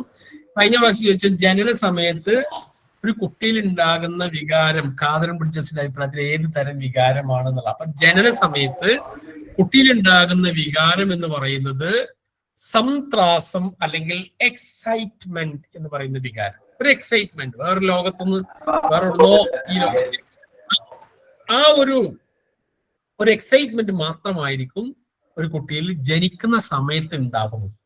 എന്നാൽ 3 മാസം ആകുമ്പോൾ അസ്വസ്ഥത, ഉല്ലാസം, ഈ 2 വികാരങ്ങളാണ് കുട്ടിയിൽ ഉണ്ടാകുന്നത്. അസ്വസ്ഥത അഥവാ ഡിസ്ട്രെസ്, ഉല്ലാസം അഥവാ ഡിലൈറ്റ്, ഈ 2 വികാരങ്ങളായിരിക്കും 3-ാമത്തെ മാസമാകുമ്പോൾ കുട്ടികൾ. 6-ാം മാസമാകുമ്പോഴേക്കും കുട്ടിയിൽ ഭയം, വെറുപ്പ്, കോപം, ഭയം, വെറുപ്പ്, കോപം, ഫിയർ, ഹെയ്റ്റ്, ആങ്കർ, ഈ 3 വികാരങ്ങൾ 6 മാസമാകുമ്പോഴേക്കും കുട്ടിയിൽ ഉടലെടുക്കും.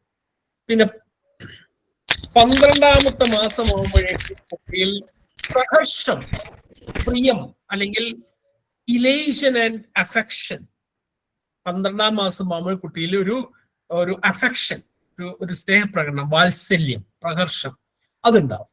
18 മാസമാകുമ്പോൾ, അതായത് 1.5 വയസ്സാകുമ്പോൾ കുട്ടിയിൽ അസൂയയും സ്നേഹവും ഉണ്ടാവും.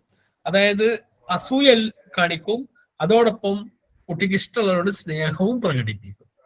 24 മാസമാകുമ്പോഴേക്കും ആനന്ദം, ജോയ്, നല്ല കളികളിലൊക്കെ ഇടപെട്ട് ആനന്ദം എന്ന വികാരം കുട്ടിയിലുണ്ടാവും. ഈ പ്രായവും ആ കുട്ടിയിലെ വികാരവും പഠിച്ചാൽ നമുക്കൊരു മാർക്ക് സാധാരണ കേട്ടറ്റിന്റെ പരീക്ഷയ്ക്ക് കിട്ടാറുണ്ട്. കാതറിൻ ബ്രിഡ്ജസ് കുട്ടികളിലെ വൈകാരിക വികസനത്തെ കുറിച്ച് പഠിച്ച മനഃശാസ്ത്രജ്ഞയാണ്. വൈകാരിക വികസനം, ഇമോഷണൽ ഡെവലപ്മെന്റ്.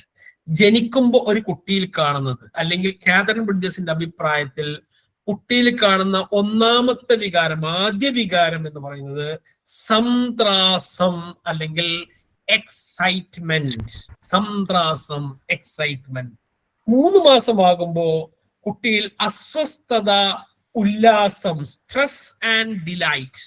3 മാസമാകുമ്പോ അസ്വസ്ഥതയും ഉല്ലാസവും, സ്ട്രെസ് ആൻഡ് ഡിലൈറ്റ്. 6 മാസമാകുമ്പോഴേക്കും ദേഷ്യം, ഭയം, വെറുപ്പ്, ആങ്കർ, ഫിയർ ആൻഡ് ഡിസ്ഗസ്റ്റ്, ഈ 3 വികാരം കുട്ടിയിലുണ്ട്. 12 മാസമാകുമ്പോ പ്രഹർഷം അല്ലെങ്കിൽ പ്രിയം, ഇലേഷൻ ആൻഡ് ഓർ അഫെക്ഷൻ, പ്രിയം, ഒരു സ്നേഹ പ്രകടനം തുടങ്ങും. 18-ാം മാസമാകുമ്പോഴേക്കും അസൂയയും അതുപോലെ തന്നെ ലവ്. അപ്പോ ആ വികാരം, ഈ 2 വികാരങ്ങളാണ് വരിക. 24-ാം മാസം ആകുമ്പോൾ അല്ലെങ്കിൽ അവസാനത്തെ കുട്ടിയിലെ 2 വയസ്സായ കുട്ടിയിലുള്ള വികാരങ്ങളാണ്. അത് കഴിഞ്ഞാൽ പിന്നെ ഈ വികാരങ്ങളുടെ ഒക്കെ ഒരു കോമ്പിനേഷനാണ് വരിക. അപ്പൊ 24-ാം മാസം അല്ലെങ്കിൽ 2 വയസ്സാകുമ്പോൾ കുട്ടിയിൽ പിന്നെ ആനന്ദം എന്നുള്ള വികാരമാണ് കൂടുതൽ കാണുന്നത്. ഇതാണ് കാതറിൻ ബ്രിഡ്ജസിന്റെ ബ്രിഡ്ജസ് ചാർട്ട് എന്നാണ് ഇതിന് പറയാം. ബ്രിഡ്ജസ് ചാർട്ട് പരീക്ഷയ്ക്ക് ചോദിക്കാറുണ്ട്. ബ്രിഡ്ജസ് ചാർട്ട് എന്തുമായി ബന്ധപ്പെട്ടിരിക്കുന്നു? വൈകാരിക വികസനവുമായി ബന്ധപ്പെട്ടിരിക്കുന്നു. ബ്രിഡ്ജസ് ചാർട്ട് വൈകാരിക വികസനവുമായി ബന്ധപ്പെട്ടിരിക്കുന്നു. കുട്ടിയിൽ കാണുന്ന വൈകാരിക വികസനം അതാണ് ആ പ്രായത്തിനനുസരിച്ചുള്ള വികാസമാണ്. ഇനി വികാസ തത്വം അത് നമുക്ക് അടുത്ത അപ്പൊ ഈ ഒരു സ്ലൈഡ് നമ്മളിവിടെ അവസാനിപ്പിക്കുകയാണ്. ചൈൽഡ് ഡെവലപ്മെന്റ് 1 നമ്മൾ തൽക്കാലം അവസാനിപ്പിച്ചു. മോഡൽ ക്വസ്റ്റ്യൻ ഞാൻ അയച്ചു തരാം. മോഡൽ ക്വസ്റ്റ്യൻ നമ്മൾ ഡിസ്കസ് ചെയ്യേണ്ട ആവശ്യമില്ല. നിങ്ങൾക്ക് ഇത് കഴിഞ്ഞാൽ, ക്ലാസ് കഴിഞ്ഞാൽ ഈ ഭാഗത്ത് ചോദിച്ച എല്ലാ ചോദ്യങ്ങളും തരാം.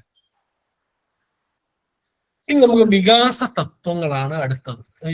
ഇതും ചൈൽഡ് ഡെവലപ്മെന്റ് 2ാമത്തെ ഭാഗമാണ്. വികാസ തത്വങ്ങൾ, ഡെവലപ്മെന്റൽ പ്രിൻസിപ്പിൾസ്. വികാസം നിരന്തരവും കൃത്യമായ ദിശാക്രമം പാലിക്കുന്നതുമാണ്. ഡയറക്ഷണൽ ആണ് എന്ന് നമ്മൾ പറഞ്ഞു.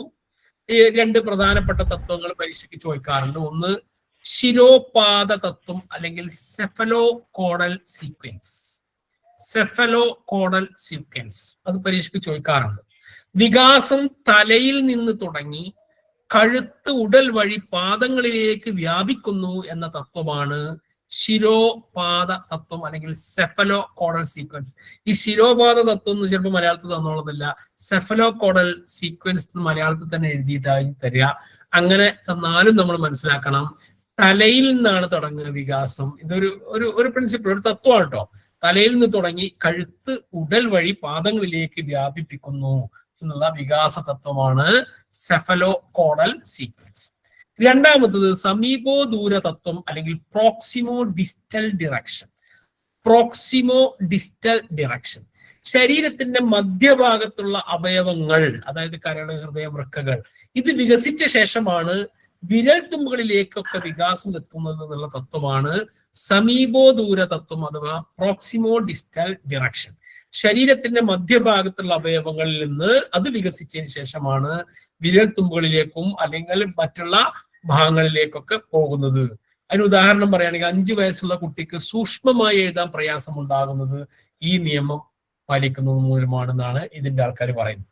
അപ്പം ശരീരത്തിന്റെ മധ്യഭാഗത്തു നിന്നാണ് ആദ്യം വികാസം പ്രാപിക്കുന്നത്, അതിന് ശേഷമാണ് പാർശ്വങ്ങളിലേക്ക് പോകുന്നത് എന്നുള്ളതാണ് പ്രോക്സിമോ ഡിസ്റ്റൽ ഡിറക്ഷൻ അല്ലെങ്കിൽ സമീപോ ദൂര തത്വം എന്ന് പറയുന്നത്. ശിരോപാദ തത്വം അഥവാ സെഫലോകോഡൽ സീക്വൻസ് എന്ന് പറഞ്ഞാൽ വികാസം തലയിൽ നിന്ന് തുടങ്ങി കഴുത്ത് ഉടൽ വഴി പാദങ്ങളിലേക്ക് വ്യാപിക്കുന്നു എന്നുള്ള തത്വമാണ്. ഈ 2 തത്വത്തിന്റെ പേരും അതെന്താണെന്ന് നമ്മൾ മനസ്സിലാക്കി വെക്കുക. ഇനി സംവേദനതാവും സാമാന്യ തത്വവും, perception and general to specific. വികാസത്തിന്റെ മറ്റൊരു തത്വമാണ് സംവേദന ക്രമം, പെർസെപ്ച്വൽ ഹൈറാർക്കി. സംവേദനം എന്ന് പറഞ്ഞാൽ അഥവാ സെൻസേഷൻ എന്ന് പറഞ്ഞാൽ കാണുക, കേൾക്കുക, രുചിക്കുക, മണക്കുക. ഇതാണ് വികാസത്തിൽ ആദ്യം നടക്കുന്നതെന്നാണ്. സംവേദനമാണ് വികാസത്തിന്റെ ഹൈറാർക്കിയിൽ 1ാമത്തത്. സംവേദനം അല്ലെങ്കിൽ സെൻസേഷൻ. നമ്മൾ കാണുക, കേൾക്കുക, രുചിക്കുക, മണക്കുക. സെൻസ് ഉണ്ടല്ലോ, കണ്ണ്, ചെവി, മൂക്ക്, ഇങ്ങനെയൊക്കെയുള്ള അതുകൊണ്ട് ചെയ്യുന്ന ആക്ടിവിറ്റീസ് ആണ് സംവേദനം. 2ാമത്തത് പ്രത്യക്ഷണം അഥവാ പെർസെപ്ഷൻ. ഉത്തേജകങ്ങൾക്ക് അർത്ഥം നൽകലാണ് പെർസെപ്ഷൻ. നമ്മൾ കാണുന്ന ഒരു കാര്യത്തിന് ഒരു അർത്ഥം കൊടുക്കുന്നു, കേൾക്കുന്ന ഒരു കാര്യത്തിന് ഒരു മീനിങ് നൽകുന്നു. അതിനെയാണ് നമ്മൾ പെർസെപ്ഷൻ എന്ന് പറയാം. സംപ്രത്യക്ഷണമാണ് 3ാമത്തത്, കോൺസെപ്ച്വലൈസേഷൻ. ഈ കണ്ടതെന്നും കേട്ടതെന്നും നമ്മളൊരു ആശയം രൂപീകരിക്കുന്നു, അതിനെയാണ് നമ്മൾ കോൺസെപ്ച്വലൈസേഷൻ അല്ലെങ്കിൽ സംപ്രത്യക്ഷണം. 4ാമത്തത് അന്തർദൃഷ്ടി, പെട്ടെന്നുള്ള പ്രശ്നപരിഹാരത്തെ വെച്ച് അഥവാ ഇൻസൈറ്റ്, അതിനെയാണ് അന്തർദൃഷ്ടി എന്ന് വിളിക്കുന്നത്.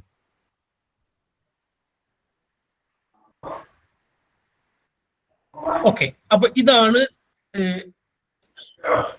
ഡെവലപ്മെന്റിന്റെ ഒരു ഹൈറാർക്കി എന്ന് പറയുന്നത്. സംവേദനം, അത് ആ 4 പേര് പഠിച്ചു വെക്കണം. സംവേദനം, പ്രത്യക്ഷണം, സംപ്രത്യക്ഷണം, അന്തർദൃഷ്ടി. Sensation, perception, conceptualisation and insight. മറ്റൊന്ന് സാമാന്യത്തിൽ നിന്ന് വിശേഷത്തിലേക്കാണ് ഡെവലപ്മെന്റ് നടക്കുക. സ്പെസിഫിക് ആദ്യഘട്ടങ്ങളിൽ പ്രതികരണങ്ങൾ സാമാന്യമായി ജനറൽ ആയിരിക്കും, പിന്നീടാണ് സൂക്ഷ്മവും വിശേഷപ്പെട്ടതുമാകുന്നത്. ഉദാഹരണം പറയുകയാണെങ്കിൽ ഒരു കുട്ടി അകലെയുള്ള കളിപ്പാട്ടം എടുക്കാൻ വേണ്ടി ആദ്യം ശരീരം മുഴുവൻ ചലിപ്പിക്കും, അതിനാണ് ജനറൽ എന്ന് പറയാം. അല്ല നേരെ കൈ നീട്ടിയെടുക്കുന്നതിന് പകരം ശരീരം, ചെറിയ കുട്ടിയിൽ നമ്മൾ ശ്രദ്ധിച്ചാൽ ഒരു കളിപ്പാട്ടം എടുക്കണമെങ്കിൽ കുട്ടി മൊത്തം ശരീരം ഉപയോഗിച്ചിട്ടാണ് അത് എടുക്കുന്നത്. പിന്നീട് വിരലുകൾ മാത്രം ഉപയോഗിച്ച് അത് കൈക്കലാക്കാൻ കുറച്ച് വലുതാകുമ്പോൾ കുട്ടിക്ക് കഴിയും. ഇതിനെയാണ് ജനറൽ ടു സ്പെസിഫിക് എന്ന് പറയാ. സാമാന്യത്തിൽ നിന്ന് വിശേഷത്തിലേക്കാണ് ഡെവലപ്മെന്റ് നടക്കുന്നത്. ആദ്യഘട്ടങ്ങളിൽ അത് പ്രതികരണങ്ങൾ ജനറൽ ആയിരിക്കും, പിന്നീടാണ് സ്പെസിഫിക് ആകുന്നത്. മറ്റൊന്ന്, ഇതിനൊരു ക്യുമുലേറ്റീവ് സ്വഭാവമുണ്ട്. മുൻകാല അനുഭവങ്ങൾ കൂട്ടിച്ചേർക്കപ്പെട്ടാണ് വികാസം ഡെവലപ്പ് ചെയ്യുന്നത്, സംഭവിക്കുന്നത്. അതുകൊണ്ട് സഞ്ചിത സ്വഭാവത്തിലാണ് വികാസം. സഞ്ചിത സ്വഭാവം അല്ലെങ്കിൽ ക്യുമുലേറ്റീവ് ആണ് വികാസം എന്ന് പറയുന്നത്. വികാസത്തിന്റെ മറ്റു ചില പ്രധാന തത്വങ്ങൾ അതൊക്കെ ജസ്റ്റ് നോട്ട് ചെയ്ത് വെച്ചാൽ മതി. പാരമ്പര്യവും പരിസരവും. വികാസം പാരമ്പര്യത്തിന്റെയും പരിസരത്തിന്റെയും ഗുണഫലമാണ്. ജീനുകൾ കുട്ടിയുടെ സ്വഭാവ സാധ്യതകളെ നിർണ്ണയിക്കുന്നു. വികാസം എന്ന് പറയുന്നത് പാരമ്പര്യവും പരിസരവും പ്രധാനമാണ്.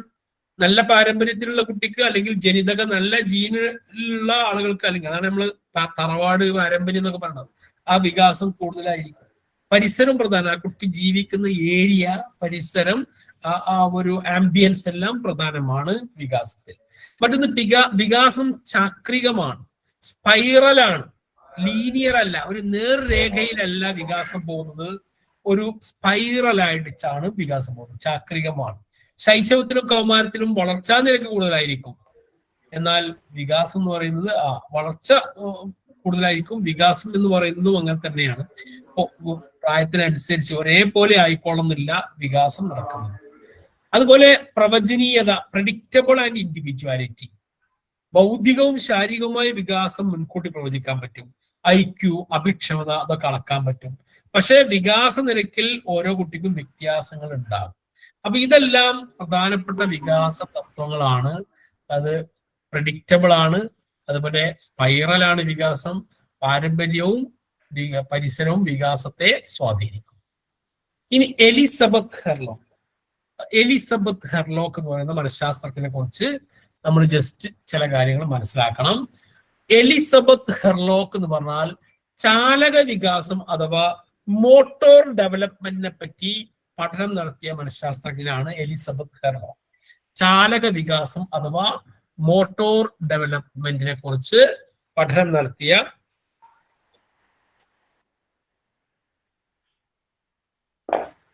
വ്യക്തിയാണ് എലിസബത്ത് ഹെർലോക്ക്. ചാലക വികാസം, ഫിസിക്കൽ മോട്ടോർ ഡെവലപ്മെന്റ്. ഓരോ പ്രായത്തിലും കുട്ടികൾ നിർദ്ദിഷ്ട ശാരീരിക ചാലക പ്രവർത്തനങ്ങൾ ചെയ്യും എന്നുള്ള പ്രതീക്ഷിക്കപ്പെടുന്ന രീതിയിൽ അദ്ദേഹം ഒരു ചാർട്ടൊക്കെ ഉണ്ടാക്കി. എന്റെ ചാർട്ട് നമ്മൾ പഠിക്കണ്ട. അപ്പൊ ശാരീരിക ചാലക വികാസത്തെ കുറിച്ച് അദ്ദേഹം നടത്തിയ പഠനങ്ങൾ വളരെ പ്രസക്തമാണ്. അത് എപ്പോഴും ചാലക വികാസത്തെ കുറിച്ച് ബന്ധപ്പെട്ടിരിക്കുന്ന ആളാരെന്ന് ചോദിച്ചാൽ എലിസബത്ത് ഹെർലോക്ക് എന്നാണ്. വിളംബിത ചാലക വികാസം എന്നുള്ള പദം പ്രധാനപ്പെട്ടതാണ്. ഡിലെയ്ഡ് മോട്ടോർ ഡെവലപ്മെന്റ്. വിളംബിത ചാലക വികാസം എന്ന് പറഞ്ഞാൽ പ്രായത്തിനൊത്ത ചാലക ശേഷികൾ നേടുന്നതിൽ ഒരു കുട്ടിക്കുണ്ടാകുന്ന കാലതാമസത്തെയാണ് വിളംബിത ചാലക വികാസം അഥവാ ഡിലെയ്ഡ് മോട്ടോർ ഡെവലപ്മെന്റ് എന്ന് വിളിക്കുന്നത്. ഡിലേ. അപ്പൊ നമ്മൾക്കറിയാം 3 വയസ്സായ ഒരു കുട്ടിക്ക്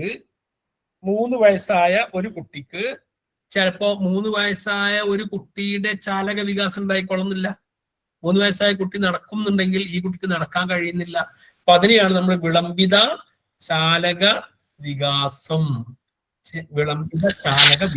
അത് മുന്നോട്ട് വെക്കുന്നത് എലിസബത്ത് ഹെർലോക്കാണ്. വിളംബിത ചാലക വികാസത്തിന്റെ പ്രധാന കാരണങ്ങൾ ഒന്ന് അനാരോഗ്യമാവാം. നല്ല രോഗാവസ്ഥയുള്ള കുട്ടിക്ക് പെട്ടെന്ന് സാധാരണ കുട്ടി ചെയ്യുന്ന പോലെ നടക്കാൻ കഴിഞ്ഞാൽ. മറ്റൊന്ന് തടിച്ച ശരീരം ഉണ്ടെങ്കിലും വിളംബിത ചാലക വികാസം ആവും. അമിതഭാരം ഉണ്ടെങ്കിൽ ചലന പ്രയാസം. അതുപോലെ ഭയം, വീഴുമോ എന്ന പേടി മൂലം നടക്കാൻ ശ്രമിക്കാതിരിക്കുക.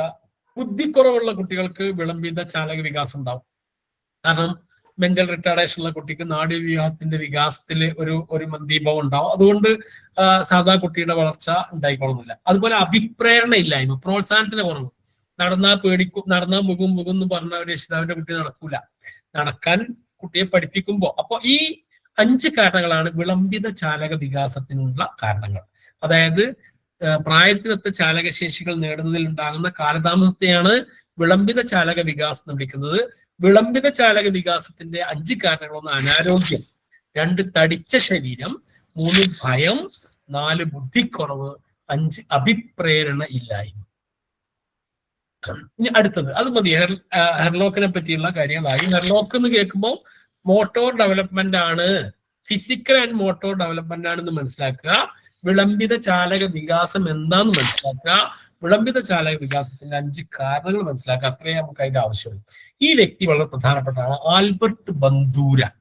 ആൽബർട്ട് ബന്ദൂര സാമൂഹിക പഠന സിദ്ധാന്തം, സോഷ്യൽ ലേണിംഗ് തിയറി മുന്നോട്ട് വെച്ച ആളാണ് Albert ബന്ദൂര. Social learning theory, Albert ബന്ദൂര. അപ്പൊ സോഷ്യൽ ലേണിംഗ് തിയറി നമ്മളെ സാധാരണ ബേസിക് ക്വസ്റ്റ്യൻ ആണെങ്കിൽ ഇങ്ങനെ വരിക, സോഷ്യൽ ലേണിംഗ് തിയറി ആരുമായി ബന്ധപ്പെട്ടിരിക്കുന്നു? അപ്പൊ ആൻസർ ആൽബർട്ട് ബന്ദൂര. അദ്ദേഹം ജനിച്ചത് കാനഡയിലാണ്. അദ്ദേഹത്തിന്റെ പ്രധാനപ്പെട്ട 3 കൃതികൾ പലപ്പോഴും പരീക്ഷയ്ക്ക് ചോദിക്കാറുണ്ട്. ഒന്ന് അഡോളസെന്റ് അഗ്രഷൻ ആണ് ഒരു കൃതി. മറ്റൊന്ന് aggression, A social learning analysis. മറ്റൊന്ന് സോഷ്യൽ ലേണിംഗ് തിയറി. ഈ 3 പുസ്തകങ്ങളും അദ്ദേഹത്തിന്റെ ഏറ്റവും പ്രധാനപ്പെട്ട പുസ്തകങ്ങളാണ്. അഡോളസെന്റ് അഗ്രഷൻ LP UP പരീക്ഷകളിലും കേട്ടറ്റിലും പല പ്രാവശ്യം ചോദിച്ച ഒരു ബുക്കാണ്. അഡോളസെന്റ് അഗ്രഷൻ എന്ന പുസ്തകത്തിന്റെ രചയിതാവ് ആര്? Answer Albert ബന്ദൂര. പിന്നെ ആൽബർട്ട് ബന്ദൂര മുന്നോട്ട് വെച്ച 3 പഠന രീതികളാണ്. ഒന്ന് നിരീക്ഷണ പഠനം, ഒബ്സർവേഷണൽ ലേണിംഗ്. നിരീക്ഷണ പഠനം, നിരീക്ഷണ പഠനത്തിന്റെ ഉപജ്ഞാതാവ് ആൽബർട്ട് ബന്ദൂര. മറ്റൊന്ന് അനുകരണ പഠനം, ഇമിറ്റേറ്റീവ് ലേണിംഗ്, അതിന്റെ ഉപജ്ഞാതാവും ആൽബർട്ട് ബന്ദൂര. മറ്റൊന്ന് അനുഭവാധിഷ്ഠിത പഠനം അഥവാ എക്സ്പീരിയൻഷ്യൽ ലേണിംഗ്. ഈ 3 തരം പഠനത്തിന്റെയും ഉപജ്ഞാതാവ് ആൽബർട്ട് ബന്ദൂരയാണ്. നിരീക്ഷണ പഠനം, അനുകരണ പഠനം, അനുഭവാധിഷ്ഠിത പഠനം. ഈ 3 പഠനവും സാമൂഹിക സിദ്ധാന്തത്തിന്റെ ഉപോൽപ്പന്നങ്ങളാണ്. ഇനി ഈ ഒരു ചാർട്ട് നന്നായി നോക്കി വെക്കണം. നിരീക്ഷണ പഠനത്തിന്റെ 5 ഘട്ടങ്ങളാണിത്. നിരീക്ഷണ പഠനത്തിന്റെ 5 ഘട്ടങ്ങൾ. ഈ നിരീക്ഷണ പഠനം എന്ന് പറയുന്നത് ഇദ്ദേഹം മുന്നോട്ട് വെച്ച ആ ഒരു സ്റ്റെപ്സ് ഓഫ് മോഡലിംഗ് ആണ്. അപ്പൊ മോഡലിംഗിന്റെ ഘട്ടങ്ങൾ ഇദ്ദേഹം ശരിക്ക് ബോബോ പാവ എന്ന് പറയുന്ന ഒരു പാവയിലാണ് പരീക്ഷണം നടത്തിയത്. ബോബോ പാവ. ഈ പാവ കുട്ടികൾ, ഇത് ഞാൻ ഒന്ന് ജസ്റ്റ് ആ പരീക്ഷണം ഒന്ന് പറയാം കേട്ടോ, അതിന് ശേഷം ഒന്ന് പറയുമ്പോൾ വേഗം മനസ്സിലാവും. ആ പരീക്ഷണം എങ്ങനെയായിരുന്നു വെച്ചാൽ, ആദ്യം ഒരു റൂമിൽ ഒരു പാവക്ക് പേര് ബോബോ പാവ, പാവയെ ഇങ്ങനെ തൂക്കിയിട്ടു. എന്നിട്ട് കുട്ടികളെ അതിന്റെ മുന്നിലേക്ക് കടത്തി വിട്ടു. കുട്ടികൾ വെറുതെ പോയി ആ പാവയുടെ അടുത്ത് ഇങ്ങനെ ജസ്റ്റ് തൊട്ട് അങ്ങനെ നിൽക്കുക ചെയ്ത്. പിന്നീട് അദ്ദേഹം ഈ കുട്ടികൾക്ക് ഒരു അഗ്രഷൻ ഉള്ള അല്ലെങ്കിൽ അക്രമ സ്വഭാവമുള്ള ഒരു വീഡിയോ കാണിച്ചു കൊടുക്കുക. ആ വീഡിയോ കണ്ടതിന് ശേഷം ഇതേ കുട്ടികളെ ഈ പാവയുടെ മുന്നിലേക്ക് കടത്തിവിട്ടപ്പോൾ കുട്ടികൾ നേരെ ചെന്ന് പാവ എന്താണോ അവർ വീഡിയോയിൽ കണ്ടത് അത് ഈ പാവയിൽ പ്രയോഗിക്കാൻ തുടങ്ങി. അതിൽ നിന്ന് അദ്ദേഹം കണ്ടെത്തിയ പഠനമാണ് ശരിക്കും യഥാർത്ഥത്തിൽ ലേണിംഗ് തിയറി അല്ലെങ്കിൽ നിരീക്ഷണ പഠനം എന്ന് പറയുന്നത്. അപ്പൊ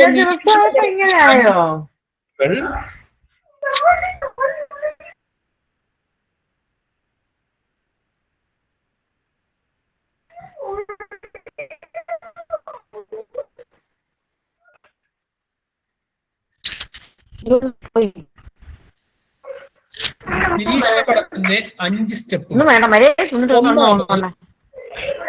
മൈക്ക് ഓൺ ആക്കിയാലും മൈക്ക്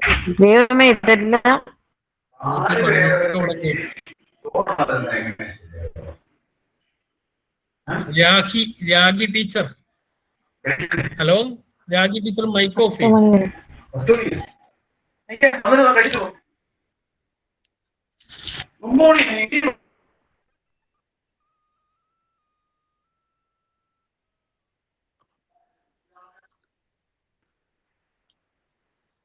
അപ്പൊ ഈ 5 സ്റ്റെപ്പുകളെന്ന് ഞാൻ പറയാം. ഒന്ന് മാതൃക നൽകുക എന്നുള്ളതാണ്, മോഡലിംഗ്. നിരീക്ഷിക്കാനായി ഉത്തമ മാതൃക ഒരുക്കുക എന്നുള്ളതാണ് നിരീക്ഷണ പഠനത്തിന്റെ ഒന്നാമത്തെ സ്റ്റെപ്പ്. നേരത്തെ നല്ല മാതൃക നിരീക്ഷിച്ചു കഴിഞ്ഞാൽ കുട്ടികൾ നല്ല സ്വഭാവം ഉണ്ടാവും. ചീത്ത മാതൃകയാണ് കുട്ടികൾ നിരീക്ഷിക്കുന്നതെങ്കിൽ ചീത്ത സ്വഭാവം ഉണ്ടാവും. നേരത്തെ അദ്ദേഹത്തിന്റെ ആ ഒരു പരീക്ഷണത്തിന് മനസ്സിലായി. അഗ്രഷൻ ഉള്ള വീഡിയോ കണ്ടപ്പോൾ അഗ്രസീവായി കുട്ടികൾ. അപ്പൊ നല്ല മാതൃക നൽകുക, നിരീക്ഷിക്കാനായി ഉത്തമ മാതൃക നൽകുക, മോഡലിംഗ് നൽകുക എന്നതാണ് ഒന്നാമത്തെ സ്റ്റെപ്പ്.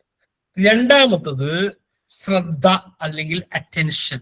മാതൃകയുടെ പെരുമാറ്റത്തിലേക്ക് ശ്രദ്ധ കേന്ദ്രീകരിക്കുക. നമ്മൾ എന്ത് മോഡലാണോ കൊടുക്കുന്നത് ആ മോഡലിലേക്ക് കുട്ടികളുടെ ശ്രദ്ധ കൊണ്ടുവരിക. നല്ല മോഡലാണ് കൊടുക്കേണ്ടത്, അപ്പൊ നല്ല മോഡലിലേക്ക് കുട്ടികളുടെ ശ്രദ്ധ കൊണ്ടുവരിക. മൂന്നാമത്തത് നിലനിർത്തൽ അഥവാ റിറ്റൻഷൻ. കണ്ട കാര്യങ്ങൾ ഓർമ്മയിൽ സൂക്ഷിക്കാനുള്ള ടെക്നിക്ക് കൊടുക്കുക. നാലാമത്തത് ചാലക പ്രകടനം അല്ലെങ്കിൽ മോട്ടോർ റീപ്രൊഡക്ഷൻ. ഓർമ്മയിലുള്ളവ പ്രവർത്തിച്ച് കാണിക്കുക, ആക്ഷൻ. അതാണ്. അഞ്ചാമത്തെ അഭിപ്രേരണ, പ്രോത്സാഹനത്തിലൂടെ പ്രവൃത്തി ആവർത്തിക്കുക. അപ്പോ നല്ല ഒരു മാതൃക നൽകി ആ മാതൃകയിലേക്ക് കുട്ടികളുടെ ശ്രദ്ധ കേന്ദ്രീകരിച്ച് അത് നിലനിർത്താനുള്ള പ്രവർത്തനങ്ങൾ ചെയ്ത് അത് പ്രവൃത്തി പഥത്തിലേക്ക് ചാലക പ്രകടനം എന്നുള്ള രീതിയിലേക്ക് എത്തിക്കുക. ആ എത്തിക്കുന്നത് പ്രോത്സാഹനത്തിലൂടെ ആവർത്തിപ്പിക്കുക എന്നുള്ളതാണ് നിരീക്ഷണ പഠനത്തിന്റെ 5 ഘട്ടങ്ങൾ. പല പരീക്ഷയ്ക്കും നിരീക്ഷണ പഠനത്തിന്റെ ഘട്ടങ്ങൾ ക്രമത്തിലൊക്കെ കൊടുക്കാൻ വേണ്ടിയിട്ട് കേട്ടറ്റ് പരീക്ഷയിൽ ചോദിച്ചിട്ടുണ്ട്. അപ്പൊ ആ 5 നിരീക്ഷണ പഠനത്തിന്റെ 5 ഘട്ടങ്ങളൊന്ന് ജസ്റ്റ് നമ്മൾ മനസ്സിലാക്കി വെക്കണം. ഇനി അടുത്തത് എറിക് എറിക്സൺ എന്ന് പറയുന്ന വ്യക്തിയെ കുറിച്ചുള്ള കുറച്ച് കാര്യങ്ങളാണ്. അപ്പൊ ബന്ധുവിനെ കുറിച്ചുള്ള നമ്മൾ പ്രധാനപ്പെട്ട പോയിന്റുകൾ പറഞ്ഞു. അടുത്ത് എറിക് എറിക്സൺ, മനോസാമൂഹിക വികാസം, സൈക്കോ സോഷ്യൽ ഡെവലപ്മെന്റ്. അത് അദ്ദേഹത്തെ കുറിച്ച് പരീക്ഷയ്ക്ക് എപ്പോഴും ചോദിക്കുന്നതാണ്. മനുഷ്യ ജീവിതത്തെ 8 പ്രതിസന്ധി ഘട്ടങ്ങളായി വിഭജിച്ച മനഃശാസ്ത്രജ്ഞൻ. മനുഷ്യ ജീവിതത്തെ 8 പ്രതിസന്ധി ഘട്ടങ്ങളായി വിഭജിച്ച മനഃശാസ്ത്രജ്ഞന്റെ പേരാണ് എറിക് എറിക്സൺ. മനുഷ്യ ജീവിതത്തെ 8 പ്രതിസന്ധി ഘട്ടങ്ങൾ. അദ്ദേഹം ജർമ്മനിയിലാണ് ജനിച്ചതെന്ന് നമുക്ക് ഇമ്പോർട്ടൻസ് അല്ല. ഇത് വളരെ പ്രധാനമാണ്. മനുഷ്യ ജീവിതത്തെ 8 പ്രതിസന്ധി ഘട്ടങ്ങളായി സൈക്കോ സോഷ്യൽ സ്റ്റേജസ് ആയി വിഭജിച്ചു. അദ്ദേഹത്തിന്റെ ഗാന്ധീസ് ട്രൂത്ത് എന്ന് പറയുന്ന പുസ്തകം, 4 പുസ്തകം പ്രധാനപ്പെട്ടതാണ്. അതിൽ ഗാന്ധീസ് ട്രൂത്ത് എന്ന് പറയുന്ന പുസ്തകം കേട്ടറ്റ് പരീക്ഷയ്ക്ക് ചോദിച്ച ചോദ്യമാണ്. ഗാന്ധീസ് ട്രൂത്ത് എന്ന പുസ്തകം എഴുതിയ മനഃശാസ്ത്രജ്ഞന്റെ പേര്. ഇനി ഇദ്ദേഹത്തിന്റെ ഈ 8 പ്രതിസന്ധി ഘട്ടങ്ങളിൽ നിന്ന് ഒരു ചോദ്യം പരീക്ഷയ്ക്ക് എല്ലാ കേട്ടറ്റ് പരീക്ഷയ്ക്കും ചോദിക്കുന്നതാണ്. അപ്പൊ ആ 8 പ്രതിസന്ധി ഘട്ടങ്ങൾ നമ്മളൊന്ന് ജസ്റ്റ് ഒന്ന് നോക്കാം. 8 പ്രതിസന്ധി ഘട്ടങ്ങൾ, അതിന്റെ പ്രായം, അതിന്റെ പ്രത്യേകത മാത്രം നിങ്ങൾ മനസ്സിലാക്കി വെക്കുക. അത് പ്രായത്തിനനുസരിച്ച് അദ്ദേഹം 8 മനുഷ്യനെ 8, അതായത് ജനനം മുതൽ മരണം വരെയുള്ള ഒരു ഘട്ടങ്ങളാക്കി തിരിച്ചിട്ടാണ് അദ്ദേഹം 8 പ്രതിസന്ധികളാണ് മനുഷ്യൻ നേരിടുന്നുള്ള ഒരു പോയിന്റിൽ എത്തിയിട്ടുള്ളത്. അപ്പൊ പ്രതിസന്ധി, സൈക്കോ സോഷ്യൽ തിയറിയിലെ പ്രതിസന്ധി ഘട്ടങ്ങളിൽ നിന്നൊരു ചോദ്യം ഉറപ്പായിട്ടും വരും. അപ്പൊ ഒന്നാമത്തെ പ്രതിസന്ധി ഘട്ടം എന്ന് പറയുന്നത് വിശ്വാസം അല്ലെങ്കിൽ അവിശ്വാസം. ട്രസ്റ്റ് വേഴ്സസ് മിസ്ട്രസ്റ്റ് എന്ന് പറയും. വിശ്വാസം അല്ലെങ്കിൽ അവിശ്വാസം. ഇത് ജനനം മുതൽ 1.5 വയസ്സ് വരെയുള്ള കാലഘട്ടത്തിൽ നടക്കുന്ന ഒരു പ്രതിസന്ധി ഘട്ടമാണ്. അല്ലെങ്കിൽ എറിക്സന്റെ അഭിപ്രായത്തിലുള്ള മനോസാമൂഹിക വികാസ ഘട്ടത്തിലെ ഒന്നാമത്തെ പ്രതിസന്ധി എന്നറിയപ്പെടുന്നത് വിശ്വാസം അല്ലെങ്കിൽ അവിശ്വാസം. Trust versus mistrust. ജനനം മുതൽ 1.5 വയസ്സ് വരെയുള്ള കാലമാണിത്. അപ്പോ പ്രായം വളരെ പ്രധാനമാണ്, അത് നോട്ട് ചെയ്ത് വെക്കണം. ഇതിലെ ഒരു പ്രത്യേകത വെച്ചാൽ സ്നേഹവും പരിചരണവും കുട്ടിക്ക് ഏറ്റവും കൂടുതൽ ആവശ്യമുള്ള ഘട്ടമാണിത്. ആ സമയത്ത് സ്നേഹവും പരിചരണവും ലഭിച്ചിട്ടില്ലെങ്കിൽ കുട്ടിയിൽ അവിശ്വാസം ഉണ്ടാകും. സ്നേഹവും പരിചരണവും ലഭിച്ചാൽ കുട്ടിയിൽ വിശ്വാസം ഉണ്ടാകും, ട്രസ്റ്റ് ഉണ്ടാകും. അപ്പോ ഈ ഏറ്റവും ജനനം മുതൽ 1.5 വയസ്സുള്ള കുട്ടിയുടെ പ്രായത്തിൽ നല്ല സ്നേഹവും പരിചരണവും കിട്ടിയാൽ മാത്രമേ കുട്ടി ആ പ്രതിസന്ധി ഘട്ടത്തെ അതിജീവിക്കുകയുള്ളൂ. നല്ല പരിചരണവും സ്നേഹവും കിട്ടിയിട്ടില്ലെങ്കിൽ അവിശ്വാസം എന്ന പ്രതിസന്ധി ആ കുട്ടിയിൽ ഉണ്ടാവുകയും മരണം വരെ കുട്ടിക്ക് മറ്റുള്ളവരെ അവിശ്വാസം ആയി, അല്ലെങ്കിൽ കുട്ടി മറ്റുള്ളവരെ വിശ്വസിക്കാത്ത സംശയത്തോടു കൂടി നോക്കും എന്നുള്ളതാണ് എറിക്സന്റെ അഭിപ്രായം. അപ്പോ എറിക്സന്റെ പ്രതിസന്ധി ഘട്ടങ്ങളിലെ ഒന്നാമത്തെ ഘട്ടം എന്ന് പറയുന്നത് വിശ്വാസം അല്ലെങ്കിൽ അവിശ്വാസം. ജനനം മുതൽ 1.5 വയസ്സ് വരെയുള്ള കാലഘട്ടമാണ്. ആ സമയത്ത് സ്നേഹവും പരിചരണവും ഏറ്റവും കൂടുതൽ കിട്ടേണ്ട കാലമാണ്. കൃത്യമായി സ്നേഹവും പരിചരണവും കിട്ടിയിട്ടില്ലെങ്കിൽ കുട്ടിയിൽ അവിശ്വാസം ഉടലെടുക്കും. കിട്ടിയാൽ നല്ല പൗരനായി കുട്ടി വളരുകയും ചെയ്യും. അതാണ് ഒന്നാമത്തെ പ്രതിസന്ധി ഘട്ടം. രണ്ടാമത്തത് സ്വാശ്രയത്വം, ജാള്യത, ഓട്ടോണമി വേഴ്സസ് ഷെയിം എന്ന് പറയും. സ്വാശ്രയത്വം, ജാള്യത. 1.5 വയസ്സ് മുതൽ 3 വയസ്സ് വരെയുള്ള കാലഘട്ടമാണിത്. സ്വന്തം ശരീരത്തിന്മേൽ നിയന്ത്രണം നേടുന്ന കാലഘട്ടമാണ്. ഇവിടെ മലമൂത്ര വിസർജന നിയന്ത്രണം പരാജയപ്പെട്ടാൽ അവിടെ ജാള്യത. അപ്പോ കുട്ടിക്ക് ഡിപ്പെൻഡൻസി ഏറ്റവും കൂടുതൽ ഉണ്ടാകുന്ന ഒരു കാലഘട്ടമാണ് ഇവിടെ. ഒന്നാമത്തേല് സ്നേഹവും പരിചരണവും കിട്ടണം, രണ്ടാമത്തേല് രക്ഷിതാക്കളുടെ എന്താ പറയുക സഹായം കിട്ടണം.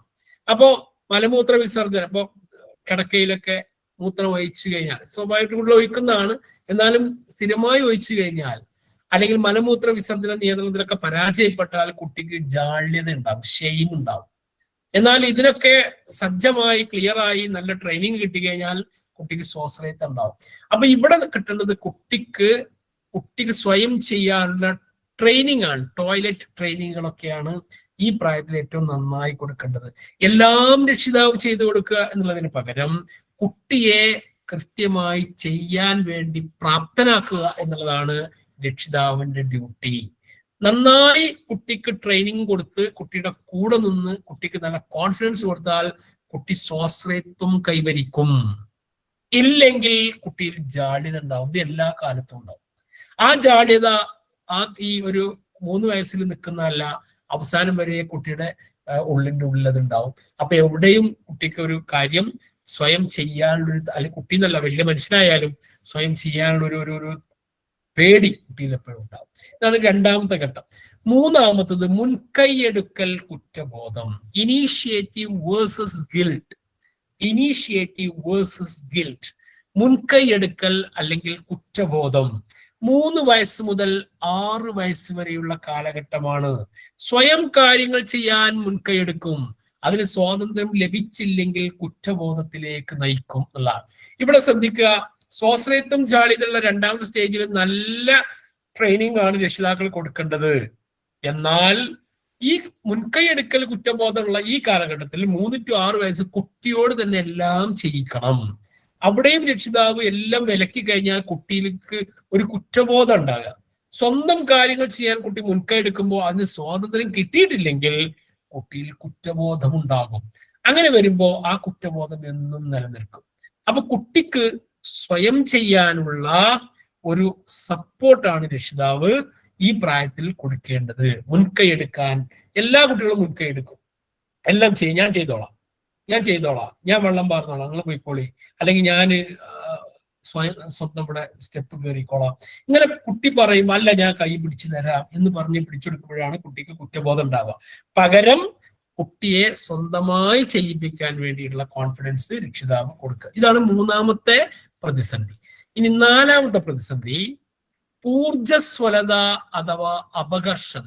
ഊർജ്ജസ്വലത വേഴ്സസ് അപകർഷത. Industry versus inferiority. Industry versus inferiority.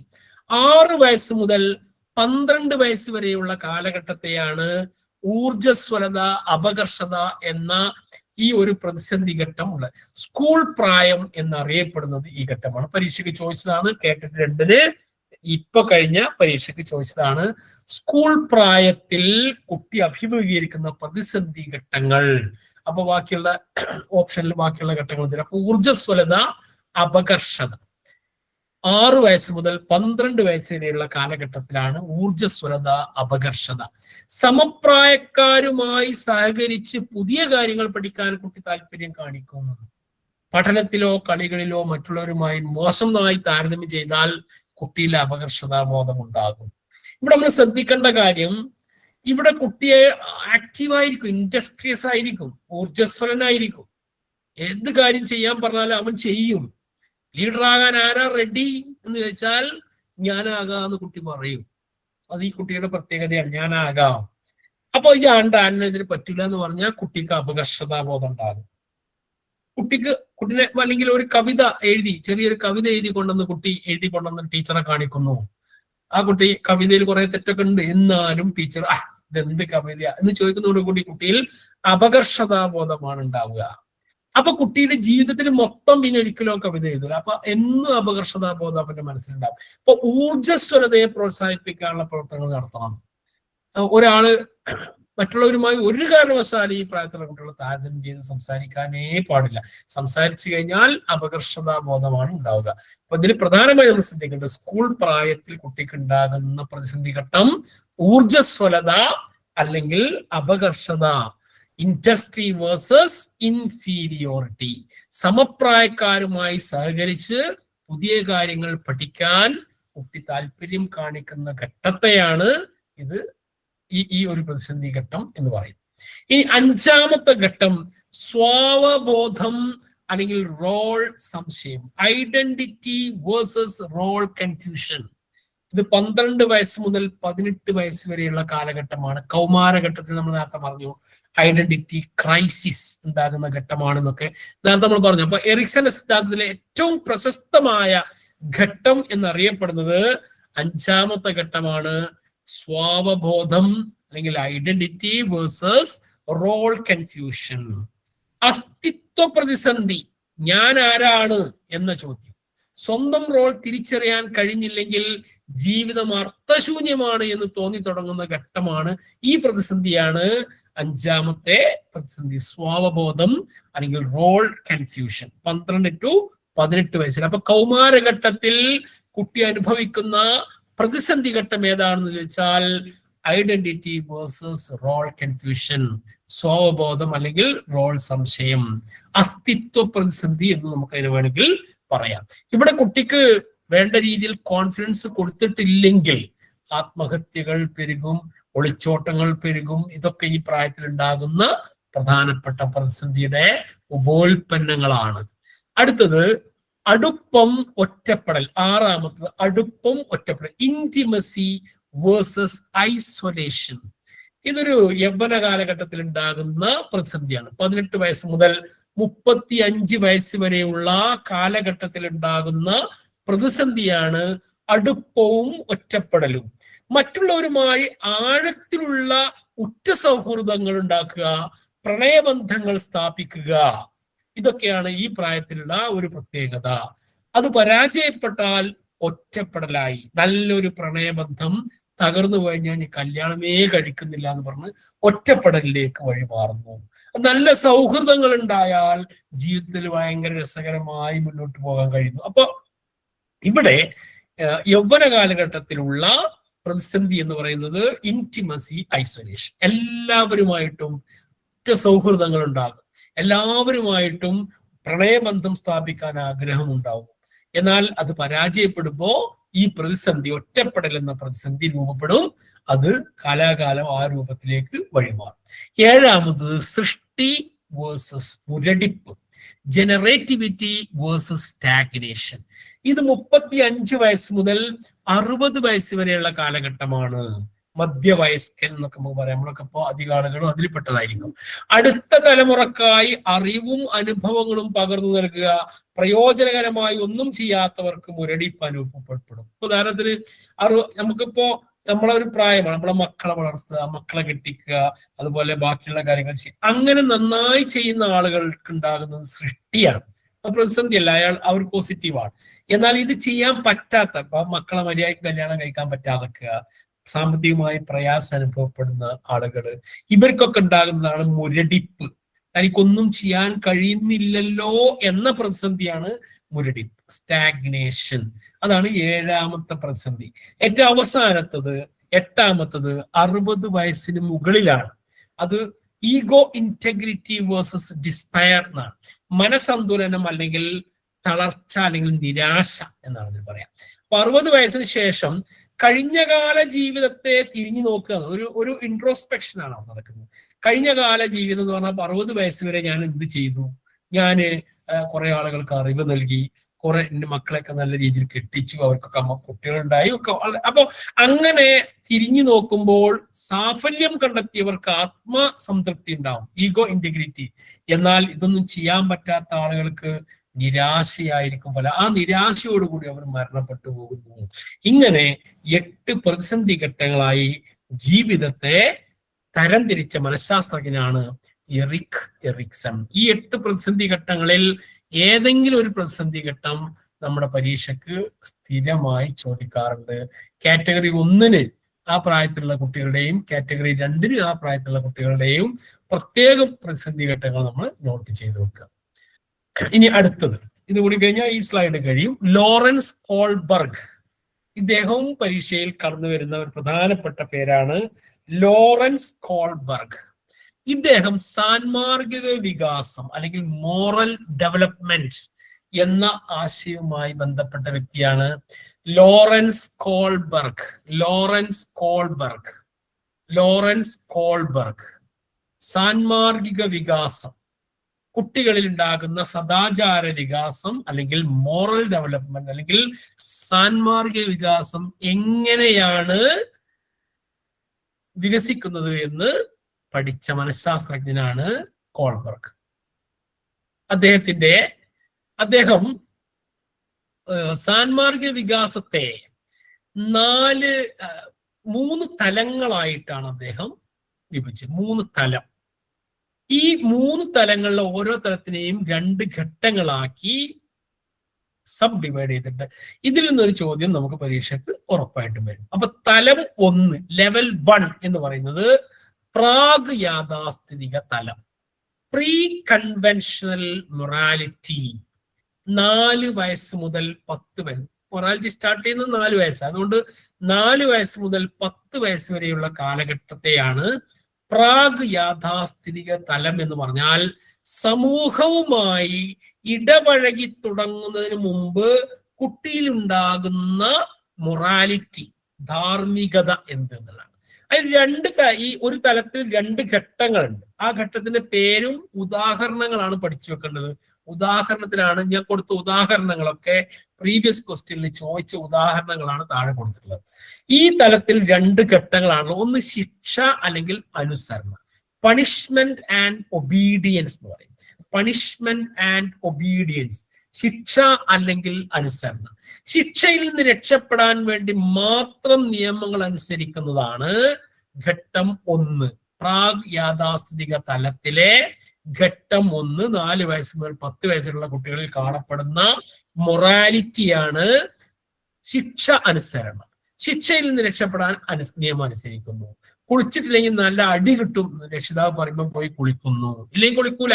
അപ്പം നിയമം അനുസരിക്കുന്നത് പണിഷ്മെന്റ് ഉണ്ടാവും. വേദന ഉണ്ടാക്കുന്നത് തെറ്റായും സുഖമുണ്ടാക്കുന്നത് ശരിയായും കാണുന്ന ഘട്ടമാണിത്. 1ാമത്തെ ഘട്ടം പ്രീ കൺവെൻഷണൽ മൊറാലിറ്റി എന്ന ലെവലിലെ 1ാമത്തെ ഘട്ടം. ഉദാഹരണം പറയാം. ചേട്ടന്റെ ബുക്ക് കീറി, അപ്പൊ അച്ഛന്റെ കയ്യിൽ നിന്ന് അടി കിട്ടി. അപ്പൊ കുട്ടി അത് തെറ്റാണെന്ന് മനസ്സിലാക്കി. അപ്പൊ ബുക്ക് കീറുന്നത് തെറ്റാണെന്ന് അടി കിട്ടിയപ്പോ മനസ്സിലായി. പിന്നീട് അവൻ ബുക്ക് കീറാൻ നോക്കുമ്പോ അച്ഛന്റെ അടിയാണ് മനസ്സിൽ വരിക. അതാണ് മൊറാലിറ്റി. അപ്പൊ ബുക്ക് കീറാൻ പാടില്ല എന്ന ആ ഒരു മൊറാലിറ്റി കുട്ടിയിൽ രൂപപ്പെടുന്നത് ശിക്ഷ ആൻഡ് അനുസരണം, പണിഷ്മെന്റ് ആൻഡ് ഒബീഡിയൻസ്. ഇതാണ് 1ാമത്തെ ഘട്ടം. അപ്പൊ പ്രാഗ് യാഥാസ്ഥിക തലത്തിൽ, അതായത് സമൂഹവുമായി ഇടപഴകുന്നതിന് മുമ്പുള്ള മൊറാലിറ്റി സ്റ്റേജ് ആണിത്. ആ ലെവലിലെ 1ാമത്തെ ഘട്ടം. ഇനി 2ാമത്തെ ഘട്ടമാണ്. 1ാമത്തെ തലത്തിലെ 2ാമത്തെ ഘട്ടം പ്രായോഗിക ആപേക്ഷികത്വം അഥവാ ഇൻസ്ട്രുമെന്റൽ റിലേറ്റിവിസ്റ്റ് എന്നാണ് ഇത് ഇംഗ്ലീഷ്. പ്രായോഗിക ആപേക്ഷികത്വം, കൊടുക്കൽ വാങ്ങൽ മനോഭാവം, ഗിവ് ആൻഡ് ടേക്ക്, രക്ഷിതാക്കളെ ബോധിപ്പിക്കാനുള്ള പെരുമാറ്റം, മേക്ക് ബിലീവ്. ഇത് ഈ 2ആണ് പ്രായോഗിക ആപേക്ഷികത്വം അഥവാ ഇൻസ്ട്രുമെന്റൽ റിലേറ്റിവിസ്റ്റ് എന്ന് പറഞ്ഞാൽ. കൊടുക്കൽ ഉദാഹരണം പറയാം.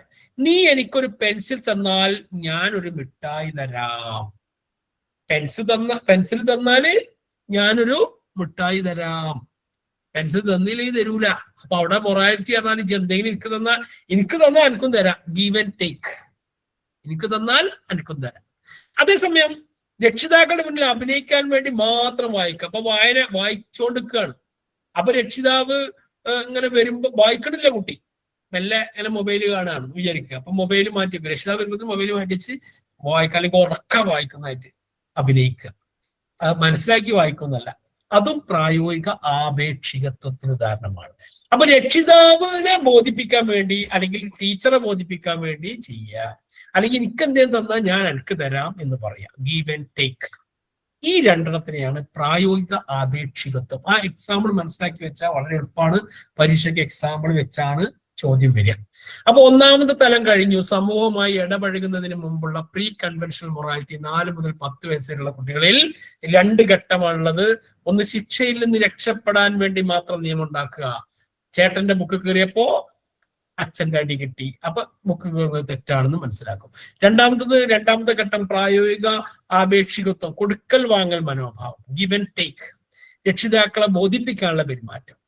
നീ എനിക്കൊരു പെൻസിൽ തന്നാ ഞാൻ മിഠായി തരാം. ടീച്ചറും പറയും ചിലപ്പോ ഇങ്ങനെ, ടീച്ചർ കുട്ടികളെ ഇതാക്കല്ലോ, നാളെ സ്പെഷ്യൽ ക്ലാസ്സിന് തന്നാ, അല്ലെങ്കിൽ ഈ പീരീഡ് ഞാൻ മാത്സ് എടുത്താ 2 പീരീഡ് വേണം, ഈ അവസാനത്തെ പീരീഡ് PT തരാം എന്ന് പറയുന്നതും ഇതേ തന്നെയാണ്. അപ്പൊ മൊറാലിറ്റി ആ കുട്ടികളെ തിരക്കുള്ള കണക്ക് എപ്പോഴും എടുക്കാവുന്നതാണ് എന്നുള്ള ഒരു മൊറാലിറ്റി കുട്ടിയിലേക്ക് വരും. ഇനി രണ്ടാമത്തത് യാഥാസ്ഥിതിക സദാചാര തലം അല്ലെങ്കിൽ കൺവെൻഷണൽ മൊറാലിറ്റി എന്നാണ്. അവിടെ 10 വയസ്സ് മുതൽ 13 വയസ്സ് വരെയാണ് അതിന്റെ സമയം. കൺവെൻഷണൽ മൊറാലിറ്റി യാഥാസ്ഥിതിക സദാചാര തലം, കൺവെൻഷണൽ മൊറാലിറ്റി. ഇതിലും ഉണ്ട് ഇതേപോലെ തന്നെ 2 ഘട്ടം. അപ്പൊ ഘട്ടം 3 എന്ന് പറയാം നമുക്ക്. നല്ല കുട്ടി മനോഭാവം, ഗുഡ് ബോയ്, നൈസ് ഗേൾ. അതാണ് മറ്റുള്ളവരുടെ പ്രീതിക്കും അംഗീകാരത്തിനുമായി പ്രവർത്തിക്കുന്നു. നല്ല കുട്ടി എന്ന് വിളിക്കാൻ ആഗ്രഹിച്ച് പിരിയുന്നു. അതിലിപ്പോ അവിടെ മൊറാലിറ്റി വലിയതൊന്നും ഉണ്ടാവില്ല. അവിടെ സമൂഹവുമായി പ്രവർത്തിച്ചു കൊണ്ടിരിക്കുമ്പോഴുള്ള ഒരു സദാചാരമാണെങ്കിലും നല്ല കുട്ടി എന്നാകെ. ഇപ്പൊ പ്രത്യേകിച്ചും ഈ പ്രായത്തിലുള്ള, ഇപ്പോ 7ാം ക്ലാസ് 8ാം ക്ലാസ് വരെയുള്ള കുട്ടികളും ഇങ്ങനെ തന്നെയാണ്. ഞാൻ നല്ല ഉഷാറാണെന്ന് കാണിക്കാൻ വേണ്ടി, ടീച്ചറെ മുന്നിൽ കാണിക്കാൻ വേണ്ടിയിട്ട് ഓനാട്ട വർത്താനം പറഞ്ഞ ടീച്ചറെ, ഓനാണ് മറ്റേ ഇതിലെ ടീച്ചറെ എന്നൊക്കെ വിളിച്ചു പറയുന്നത് ഈ ഒരു മൊറാലിറ്റിയാണ്. അപ്പൊ നല്ല കുട്ടി. മറ്റുള്ളവർ എന്നെ കുറിച്ച് എന്ത് കരുതും എന്ന ചിന്തയാണ് സന്മാർഗ ബോധത്തിന്റെ അടിസ്ഥാനം. അപ്പൊ ഞാനിവിടെ എന്ത് ഒച്ച ഉണ്ടാക്കിയ ടീച്ചർ എന്നെ പറ്റി എന്ത് കരുതും, ഞാൻ പഠിച്ചില്ലെങ്കിൽ ഇപ്പച്ചിനെ പറ്റി എന്ത് കരുതും, ഞാൻ വേറെ കുട്ടിയെ കളിയാക്കിയാൽ മറ്റു കുട്ടികൾ എന്ത് കരുതും, ഇങ്ങനെ ചിന്തിക്കുന്ന നല്ല കുട്ടി മനോഭാവം എന്നറിയപ്പെടുന്നതാണ് യാഥാസ്ഥിതിക സദാചാര തലത്തിലെ ഘട്ടം 3. അതിലെ ഘട്ടം 4 നിയമ സുസ്ഥിതി പാലനം, ലോ ആൻഡ് ഓർഡർ. നിയമ സുസ്ഥിതി പാലനം, ലോ ആൻഡ് ഓർഡർ. സാമൂഹിക ക്രമം നിലനിർത്താൻ നിയമങ്ങൾ കർശനമായി പാലിക്കണമെന്ന് വിശ്വസിക്കുകയാണ് അവിടെ കുട്ടി ചെയ്യുക. നിയമം അനുസരിക്കൽ ഒരു കടമയായി കാണുന്നു. അപ്പോ അവിടെ ആ 8ാം ക്ലാസ്സിലൊക്കെ എത്തുമ്പോഴേക്കും ഈ ഒരു ലെവലിലേക്ക് കുട്ടി എത്തും. നിയമ സുസ്ഥിതി പാലനം, ഒരു സാമൂഹിക ക്രമം നിലനിർത്താൻ നിയമങ്ങൾ കർശനമായി പാലിക്കണം. നിയമം അനുസരിക്കുക എന്നുള്ളൊരു കടമയാണ്. യൂണിഫോം ഇടുക എന്നുള്ള ഒരു നിയമമാണ്, അതെല്ലാവരും അനുസരിക്കണം. അടി കിട്ടുമെന്ന് വിചാരിച്ചല്ല ഈ പ്രായത്തിലുള്ള കുട്ടി യൂണിഫോം ഇടുക. യൂണിഫോം ഇടല് നമ്മുടെ കടമയാണ് എന്ന് വിചാരിക്കാം. അപ്പൊ ചിട്ട, അച്ചടക്കം, ഇതൊക്കെയാണ് സന്മാർഗത്തിന്റെ ഘടകം എന്ന് വിശ്വസിക്കുന്ന ഈ 2ാമത്തെ തലത്തിലെ 4ാമത്തെ ഘട്ടം. 4ാമത്തെ ഘട്ടം 2 ഘട്ടമാണ്. നമ്മൾ ക്രമത്തിൽ ഘട്ടം എഴുതിയോണ്ടാണ് 4ാമത്തെ ഘട്ടം. അപ്പോ കോൾബർഗിന്റെ യാഥാസ്ഥിതിക സദാചാര തലത്തിലെ 2ാമത്തെ തലത്തിലെ ഘട്ടം 2, ടോട്ടൽ ഘട്ടം 4ൽ സാമൂഹിക ക്രമം നിലനിർത്താൻ നിയമങ്ങൾ കർശനമായി പാലിക്കണമെന്ന് വിശ്വസിക്കുന്ന ഘട്ടം. അടുത്തത് തലം 3, യാഥാസ്ഥിതികാനന്തര തലം, പോസ്റ്റ് കൺവെൻഷണൽ മൊറാലിറ്റി. 13 വയസ്സിന് മുകളിലുള്ളതാണ്, ചൂടെ ഉയർന്ന തലത്തിലുള്ള ഇതാണിത്.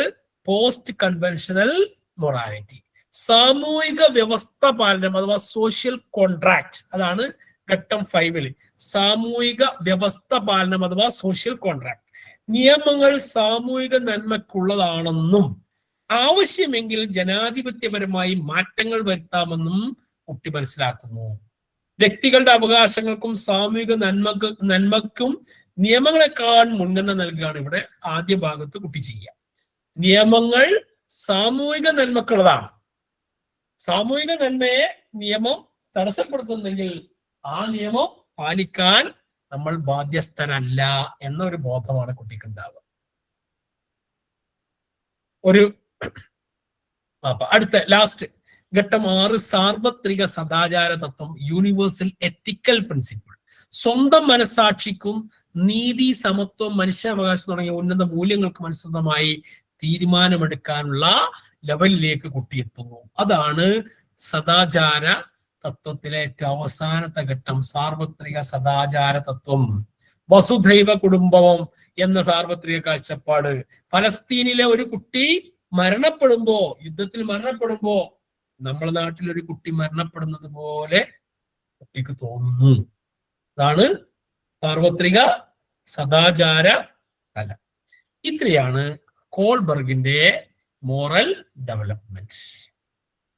നമ്മളിപ്പോ പഠിച്ചതിനെ ഒരു ചെറിയ ചാർട്ടാക്കി ഇവിടെ കാണിച്ചതേ ഉള്ളൂ. അപ്പൊ ഇത്രയാണ് 2 ഡെവലപ്മെന്റുകളും നമ്മൾ പറഞ്ഞു കഴിഞ്ഞു. അപ്പൊ കൃത്യം 9:30 ഒരു ചെറിയ പാർട്ട് കൂടെ നമുക്ക് എടുത്തുകൊണ്ട് ഇന്ന് അവസാനിപ്പിക്കാം. ഇൻക്ലൂസീവ് എഡ്യൂക്കേഷനുമായി ബന്ധപ്പെട്ട്, കാരണം അത് 5 മാർക്കിന് ഈ ഭാഗത്ത് നിന്ന് പരീക്ഷയ്ക്ക് ചോദ്യങ്ങൾ വരാറുണ്ട്. നാളെ എടുത്താൽ മതിയെങ്കിൽ നമുക്ക് നാളെ എടുക്കാം. ആളുകള് 1.5 മണിക്കൂർ എന്ന് പറഞ്ഞാൽ തന്നെ ഗൂഗിൾ മീറ്റിനെ സംബന്ധിച്ച് ഭയങ്കര അധിക സമയമാണ്. കാരണം സ്വാഭാവികമായിട്ടും നമ്മൾ പരസ്പരം മുഖം കാണാത്തത് കൊണ്ടും ആളുകൾക്ക് ഒന്നെടുക്കാനുള്ള സാധ്യത. അങ്ങനെയാണെങ്കിൽ നമുക്ക് നാളെ എടുക്കാം. എന്താണ് നിങ്ങളുടെ അഭിപ്രായം, ഒന്ന് പറയൂ. കുറച്ചുകൂടി പോവാം മാഷേ. ഇൻക്ലൂസീവ് ഒരു ഇമ്പോർട്ടന്റ് അല്ല, അതും കൂടി എടുക്കാം നമുക്ക്. ഓക്കെ, 5 മാർക്കിന്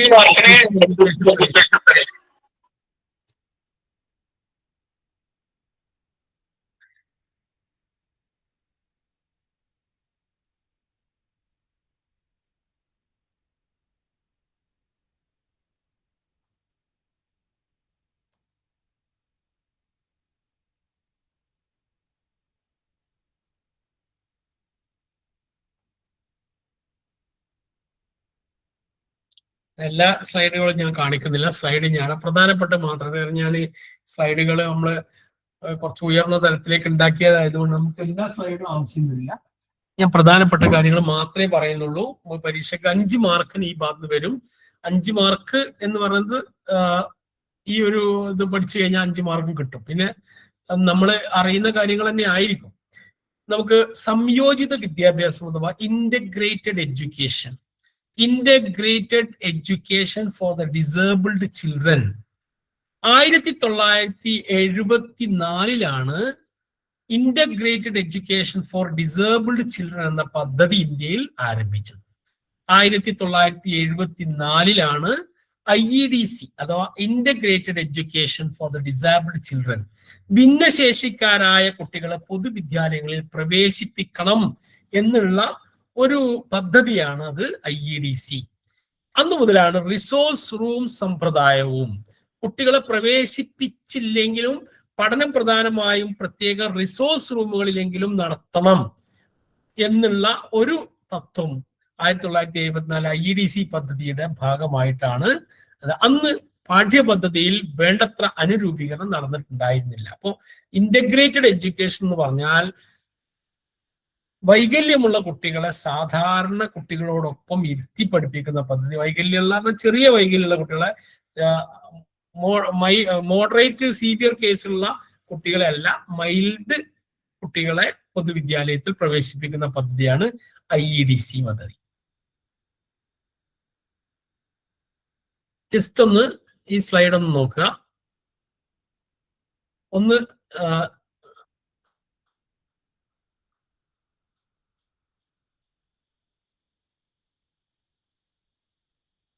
ഇവിടെ സ്പെഷ്യൽ എഡ്യൂക്കേഷൻ എന്ന് പറഞ്ഞാൽ ആ പേരൊക്കെ നമുക്ക് അറിയുന്നതാണ്, ഞാൻ സ്പീഡിൽ പറഞ്ഞു പോകും. ഭിന്നശേഷി കുട്ടികൾക്ക് മാത്രമായുള്ള സ്കൂളുകളാണ് നമ്മൾ സ്പെഷ്യൽ എഡ്യൂക്കേഷൻ സ്കൂൾ എന്ന് പറയാ. അത് ഓരോ തരം വൈകല്യങ്ങൾക്ക് ഓരോ തരം സ്കൂളാണ് ഉണ്ടാവുക. അന്ധരായിട്ടുള്ള ആളുകൾ, ബധിരരായിട്ടുള്ള, visual impairment, hearing impairment, mental retardation, ഇങ്ങനെ വ്യത്യസ്ത രീതിയിലുള്ള വൈകല്യങ്ങൾക്ക് വ്യത്യസ്ത സ്കൂളുകളാണ് ഉണ്ടായിരുന്നത്. ഇപ്പോഴും ഉണ്ട് സ്പെഷ്യൽ സ്കൂളുകൾ, സ്പെഷ്യൽ എഡ്യൂക്കേഷൻ. പക്ഷെ പിന്നീടാണ് ഇന്റഗ്രേറ്റഡ് എഡ്യൂക്കേഷൻ നിലവിൽ വന്നത്. ഇന്റഗ്രേറ്റഡ് എഡ്യൂക്കേഷൻ എന്ന് പറഞ്ഞാൽ ഇത്തരം കുട്ടികളെ സാധാരണ സ്കൂളിൽ പഠിപ്പിക്കുകയാണ് കുറച്ചുകൂടെ നല്ലത് എന്ന ബോധത്തിന്റെ അടിസ്ഥാനത്തിൽ 1974 ഇന്റഗ്രേറ്റഡ് എഡ്യൂക്കേഷൻ വന്നത്. പിന്നീടാണ് ഇത് വളരെ പ്രധാനം, ഇവിടുന്ന് മുതലാണ് പ്രധാനം. 1990 ഇൻക്ലൂസീവ് എഡ്യൂക്കേഷൻ അല്ലെങ്കിൽ ഉൾച്ചേർന്ന വിദ്യാഭ്യാസം വളരെ പ്രധാനപ്പെട്ടതാണിത്. 1990 ഇൻക്ലൂസീവ് എഡ്യൂക്കേഷൻ അഥവാ ഉൾച്ചേർന്ന വിദ്യാഭ്യാസം ഉണ്ടായത്. ഉൾച്ചേർന്ന വിദ്യാഭ്യാസം എന്ന് പറഞ്ഞാൽ തടസ്സമില്ലാത്ത ഉൾച്ചേർക്കലാണ്. ഇപ്പൊ ഇന്ത്യയിൽ നടക്കുന്നത് ഇൻക്ലൂസീവ് എഡ്യൂക്കേഷൻ, ഇന്റഗ്രേറ്റഡ് എഡ്യൂക്കേഷൻ പോയി, സ്പെഷ്യൽ എഡ്യൂക്കേഷൻ പോയി. പക്ഷെ സ്പെഷ്യൽ സ്കൂളുകളൊക്കെ ഉണ്ട്, വളരെ സീവിയർ അല്ലെങ്കിൽ അത്രയും ഉയർന്ന രീതിയിലുള്ള വൈകല്യമുള്ള കുട്ടികൾക്കാണ് ഇപ്പോൾ. അല്ലാത്ത കുട്ടികളെയൊക്കെ ഇനിയിപ്പോ വൈകല്യമുള്ള കുട്ടികളെ എത്ര ഉയർന്ന വൈകല്യമുള്ള കുട്ടിക്ക് എനിക്ക് സ്കൂളിൽ ഗവൺമെന്റ് സ്കൂൾ അഡ്മിഷൻ കിട്ടണമെന്ന് പറഞ്ഞാൽ നമ്മൾ കൊടുക്കാൻ ബാധ്യസ്ഥരാണ്. അതാണ് ഉൾച്ചേർന്ന വിദ്യാഭ്യാസം അല്ലെങ്കിൽ ഇൻക്ലൂസീവ് എഡ്യൂക്കേഷൻ എന്ന് പറയുന്നത്. 1990 അത് യാതൊരു വിവേചനവുമില്ലാതെ ഭിന്നശേഷിക്കാർ സാധാരണ കുട്ടികളോടൊപ്പം ഒരേ ക്ലാസ് മുറിയിൽ ഒന്നിച്ചിരുന്ന് പഠിക്കുന്നതിനാണ് നമ്മൾ ഇൻക്ലൂസീവ് എഡ്യൂക്കേഷൻ. അത്തരം കുട്ടികൾക്കും എല്ലാ കുട്ടികളെയും പരിഗണിച്ചുള്ള പാഠ്യപദ്ധതിയാണ് യൂണിവേഴ്സൽ ഡിസൈൻ ഓഫ് ലേണിംഗ് അല്ലെങ്കിൽ UDL, universal design of learning എന്ന വാക്ക് കൊണ്ട് നമ്മൾ അർത്ഥമാക്കുന്നത്. ഇതിൽ ആ 4 തരം വിദ്യാഭ്യാസത്തെയും ജസ്റ്റ് ഒന്ന് ഞാനൊന്ന് പറയാം. ഒന്ന്, വേർതിരിക്കൽ. അത് സമൂഹത്തിൽ നിന്ന് കുട്ടിയെ മൊത്തമായി മാറ്റി നിർത്തുന്നു. അതാണ് ശരിക്കും സ്പെഷ്യൽ എഡ്യൂക്കേഷൻ. സവിശേഷ വിദ്യ വേർതിരിക്കൽ പറഞ്ഞാൽ അത് അന്ന് ഒന്നാമത്തെ വേർതിരിക്കൽ എന്ന് പറഞ്ഞാൽ കുട്ടിയെ സ്കൂളിൽ തന്നെ ചേർക്കാതെ വീട്ടിൽ മാറ്റി നിർത്തും, സമൂഹത്തിലേക്ക് ഇറക്കാത്തൊരു കാലം ഉണ്ടായിരുന്നു. പിന്നീട് സ്പെഷ്യൽ സ്കൂളുകൾ വന്നു, ഭിന്നശേഷിക്കാർക്ക് മാത്രം.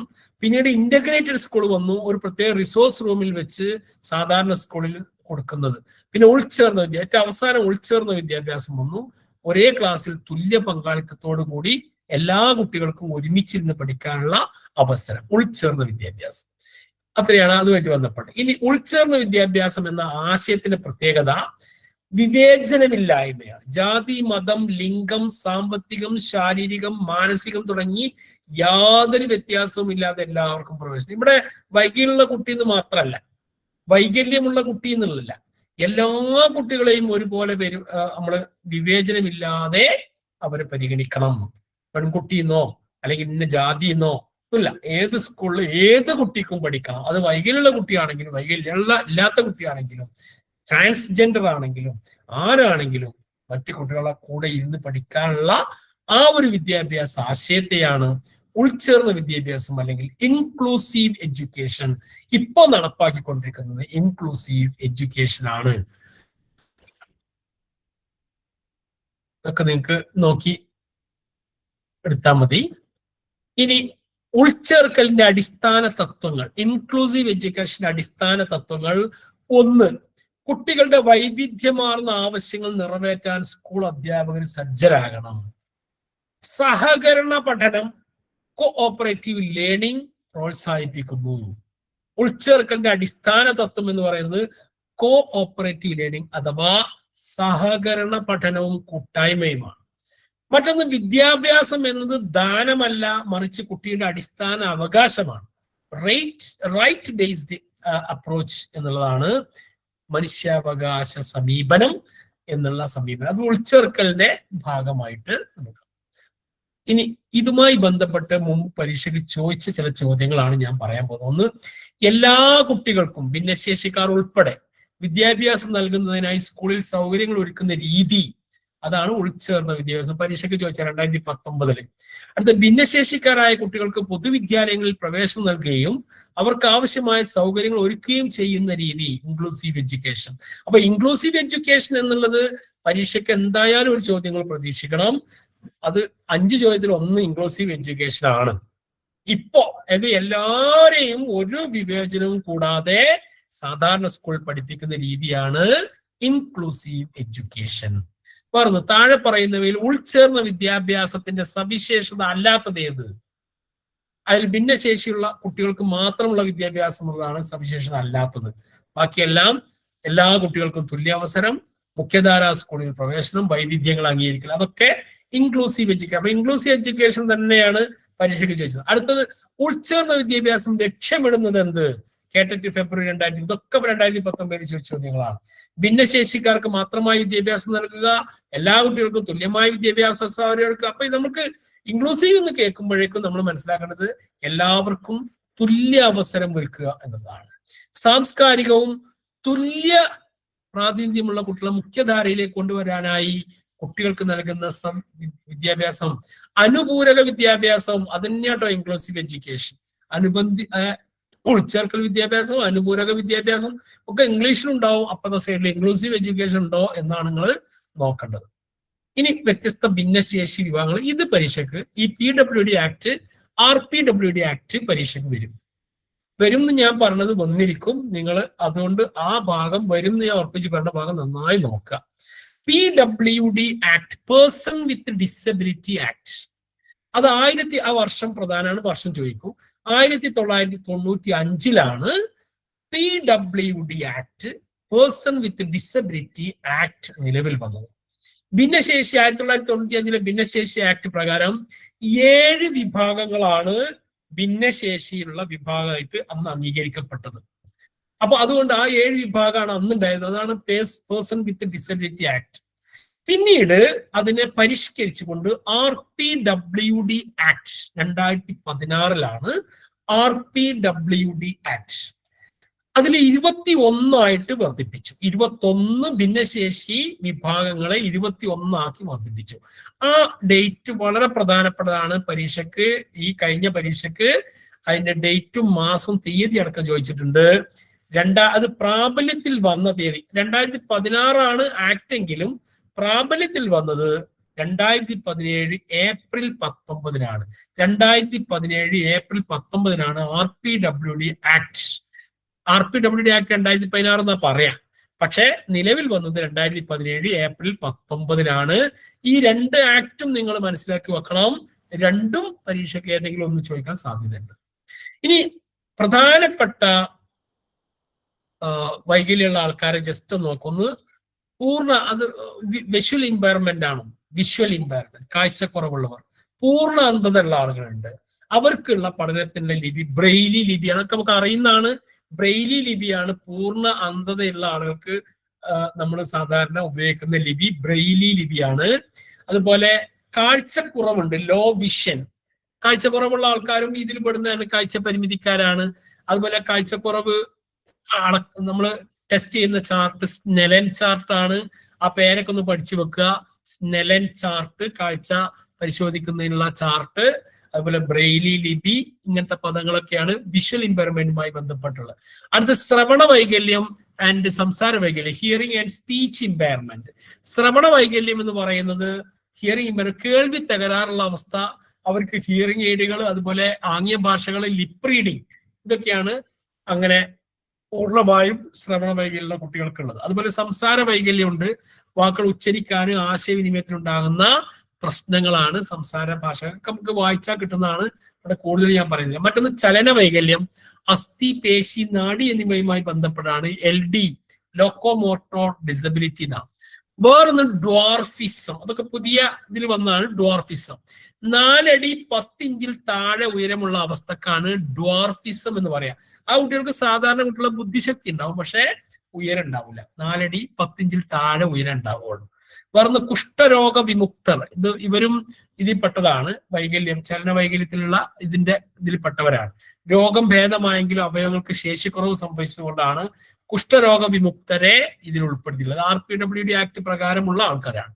മറ്റൊന്ന് ബുദ്ധിപരമായ വെല്ലുവിളി, ഇന്റലക്ച്വൽ ഡിസബിലിറ്റി, ID, ബുദ്ധിമാനം 70 താഴെയുള്ള അവസ്ഥ. നമ്മൾ ബുദ്ധിയെ കുറിച്ച് പഠിച്ചല്ല, 70 താഴെയുള്ള അവസ്ഥ, ഇവരെയാണ് ഇന്റലക്ച്വൽ ഡിസബിലിറ്റി എന്ന് പറയാം. Mild 50 to 69, moderate 35 to 49, severe 20 to 34, profound 20 താഴെ. ഈ ഒരു ചാർട്ടിലുള്ളത് കൂടി നമ്മൾ മനസ്സിലാക്കി വെക്കുക, പരീക്ഷയ്ക്ക് ചിലപ്പോൾ ചോദിക്കും. പിന്നെ മാനസിക രോഗമുള്ളവർ, മുമ്പ് മാനസിക രോഗമുള്ളവരൊന്നും ഈ ഡിസബിലിറ്റിയിൽ വന്നിട്ടുണ്ടായിരുന്നില്ല. ബുദ്ധിപരമായ വെല്ലുവിളി ഉള്ളവർ മാത്രമേ ഉണ്ടായിട്ടുള്ളൂ. ഇപ്പൊ മാനസിക രോഗമുള്ള, മെന്റൽ ഇൽനെസ് ഉള്ള ആളുകളും ഇതിൽപ്പെടും. ചിന്ത, മനോനില, പെരുമാറ്റം, ഇതിലെ വ്യതിയാനങ്ങൾ മൂലം മനസ്സിന്റെ സമനില തെറ്റുന്ന അവസ്ഥ, ഈ ആളുകളും ഇതിൽപ്പെട്ടവരാണ്. പിന്നെ ഓട്ടിസം, ഇതിന്റെ പ്രധാനപ്പെട്ട സവിശേഷത സാമൂഹ്യ ഇടപെടലുകൾക്കും ആശയവിനിമയത്തിനും അനുഭവപ്പെടുന്ന കഠിനമായ പ്രയാസമാണ് ഓട്ടിസം. കണ്ണുകളിലേക്ക് നേരിട്ട് നോക്കാതിരിക്കുക, ലാക്ക് ഓഫ് ഐ കോണ്ടാക്ട്, ഓട്ടിസത്തിന്റെ ഓട്ടിസം സ്പെക്ട്രം ഡിസോർഡർ എന്നാണ് പറയുക, ASD. അതായത് സാമൂഹിക ഇടപെടൽ ആശയവിനിമയം, കണ്ണുക്കൊക്കെ നോക്കാനുള്ള പ്രയാസം, അതുപോലെ പെരുമാറ്റ രീതി, ഒരേ പ്രവൃത്തികൾ വീണ്ടും വീണ്ടും ആവർത്തിക്കുക, ദിനചര്യകൾ പെട്ടെന്നുണ്ടാകുന്ന മാറ്റങ്ങളെ ഭയപ്പെടുക, ഇതൊക്കെ ഈ ഓട്ടിസത്തിന്റെ ലക്ഷണങ്ങൾ. അപ്പോൾ ഓട്ടിസം ഇതിലെ പ്രധാനപ്പെട്ട ഒരു വൈകല്യമാണ്. വേറൊന്ന് പേശി നാഡീ രോഗങ്ങൾ, സെറിബ്രൽ പാൾസി, തലച്ചോറുകളിലെ തകരാറ് മൂലം പേശികളുടെ നിയന്ത്രണവും ശരീര സന്തുലിതാവസ്ഥയും നഷ്ടപ്പെടുന്ന അവസ്ഥയാണ് സെറിബ്രൽ പാൾസി. ഇതുള്ള ആളുകൾക്കും ഇപ്പൊ വൈകല്യത്തിന്റെ പരിധിയിൽ വരുന്നതാണ് സെറിബ്രൽ പാൾസി. മറ്റൊന്ന് മസ്കുലർ ഡിസ്ട്രോഫി, ജനിതക തകരാറ് മൂലം. ഇതിലേതെങ്കിലും ഒരു വൈകല്യത്തെ പറ്റി പരീക്ഷയ്ക്ക് ചോദിക്കട്ടോ. ജനിതക തകരാറ് മൂലം പേശികൾ ക്രമേണ ബലഹീനമാകുകയോ ക്ഷയിച്ചു പോവുകയോ ചെയ്യുന്ന അവസ്ഥ. ഇതാണ് കഴിഞ്ഞ കേഡറ്റ് 2 ചോദിച്ചത്, മസ്കുലർ ഡിസ്ട്രോഫി. അപ്പൊ അങ്ങനെ നമുക്ക് പരിചയമില്ലാത്ത പദങ്ങൾ എന്താന്ന് മനസ്സിലാക്കി വെച്ചാൽ മതി. മറ്റൊന്ന് പാർക്കിൻസൺസ് രോഗം, ഇതും വൈകല്യത്തിൽപ്പെട്ടതാണ്, ന്യൂറോളജിക്കൽ കണ്ടീഷൻസ് ആണ്. ശരീര കൈകാലുകളുടെ വിറയല്, പേശികളുടെ വലിഞ്ഞുമുറക്കം, ചലന നിയന്ത്രണം ഇല്ലായ്മയൊക്കെയാണ് പാർക്കിൻസൺസ് രോഗം. വേറൊന്ന് മൾട്ടിപ്പിൾ സ്ക്ലീറോസിസ്. മൾട്ടിപ്പിൾ സ്ക്ലീറോസിസ് എന്ന് പറഞ്ഞാൽ തലച്ചോറിലെ സുഷുമ്നാ നാഡിയിലെയും നാഡീകോശങ്ങൾക്ക് കേടുപാടുകൾ സംഭവിക്കുന്ന അവസ്ഥയാണ് മൾട്ടിപ്പിൾ സ്ക്ലീറോസിസ്. Multiple sclerosis. പിന്നെ തലാസീമിയ, ഈ പേര് ഇത് ചോദിച്ചു, തലാസീമിയ ചോദിച്ചാണ് കാറ്റഗറി 1. തലാസീമിയ, ശരീരത്തിൽ ഹീമോഗ്ലോബിന്റെ നിർമ്മാണം തടസ്സപ്പെടുന്ന അപൂർവ രോഗം, ഇതും വൈകല്യത്തിൽപ്പെട്ടതാണ് തലാസീമിയ. ശരീരത്തിൽ ഹീമോഗ്ലോബിൻ നിർമ്മാണം തടസ്സപ്പെടുന്ന അപൂർവ രോഗമാണ് തലാസീമിയ. വേർന്ന് ഹീമോഫീലിയ, മുറിവുകളുണ്ടായാൽ രക്തം കട്ടപിടിക്കാത്ത ജനിതക അവസ്ഥയാണ് ഹീമോഫീലിയ, രക്തം കട്ടപിടിക്കാത്ത അവസ്ഥ. മറ്റൊന്ന് അരിവാൾ രോഗം, സിക്കിൾ സെൽ ഡിസീസ്, രക്താണുക്കൾ അരിവാളിന്റെ ആകൃതിയിലാകുന്ന വിളർച്ചാ രോഗമാണ് അരിവാൾ രോഗം. ഇത്തരം ഇതൊക്കെ പുതിയത് ഉൾപ്പെടുത്തിയതായതുകൊണ്ട് ഇതിൽ നിന്നൊക്കെ ഒരു ചോദ്യം നമുക്ക് പ്രതീക്ഷിക്കാം. ഈ പേരുകൾ എന്താന്ന് മാത്രം നോട്ട് ചെയ്ത്. മറ്റൊന്ന് ആസിഡ് ആക്രമണ ഇരകള്, ഇപ്പൊ വൈകല്യത്തിൽപ്പെടുന്നതാണ്. ആസിഡ് മൂലം ആക്രമണം കൊണ്ട് ശാരീരിക വൈകല്യം സംഭവിച്ച വ്യക്തികൾക്ക് ഈ വൈകല്യത്തിൽ പെടുന്നതാണ്, വൈകല്യത്തിന്റെ പരിധിയിൽപ്പെടും. മറ്റൊന്ന് തീവ്ര നാഡീ രോഗങ്ങൾ, വിട്ടുമാറാത്ത കഠിനമായ നാഡീവ്യൂഹ തകരാറുണ്ടെങ്കിൽ അവർ പെടും. മറ്റൊന്ന് സവിശേഷ പഠന വൈകല്യം, ഡിസ്ലെക്സിയ, ഡിസ്ഗ്രാഫിയ, ഡിസ്കാൽക്കുലിയ തുടങ്ങിയ പഠന വൈകല്യത്തിൽപ്പെട്ടവരും ഈ പറഞ്ഞ RPWD ആക്ട് പ്രകാരം വൈകല്യത്തിൽപ്പെട്ടതാണ്. ഈ ഡിസ്ലെക്സിയ ഒക്കെ നമ്മൾ കഴിഞ്ഞ ക്ലാസ്സിൽ വിശദമായി പറഞ്ഞതാണ്. പിന്നെ ബഹുവിധ വൈകല്യം, ഒന്നിലധികം വൈകല്യമുള്ള കുട്ടികൾ, കണ്ണും കാണില്ല ചെവിയും കേൾക്കില്ല, അതൊരു ബഹുവിധ വൈകല്യം, മൾട്ടിപ്പിൾ ഡിസബിലിറ്റി, അതും ഇതിൽപ്പെട്ടതാണ്.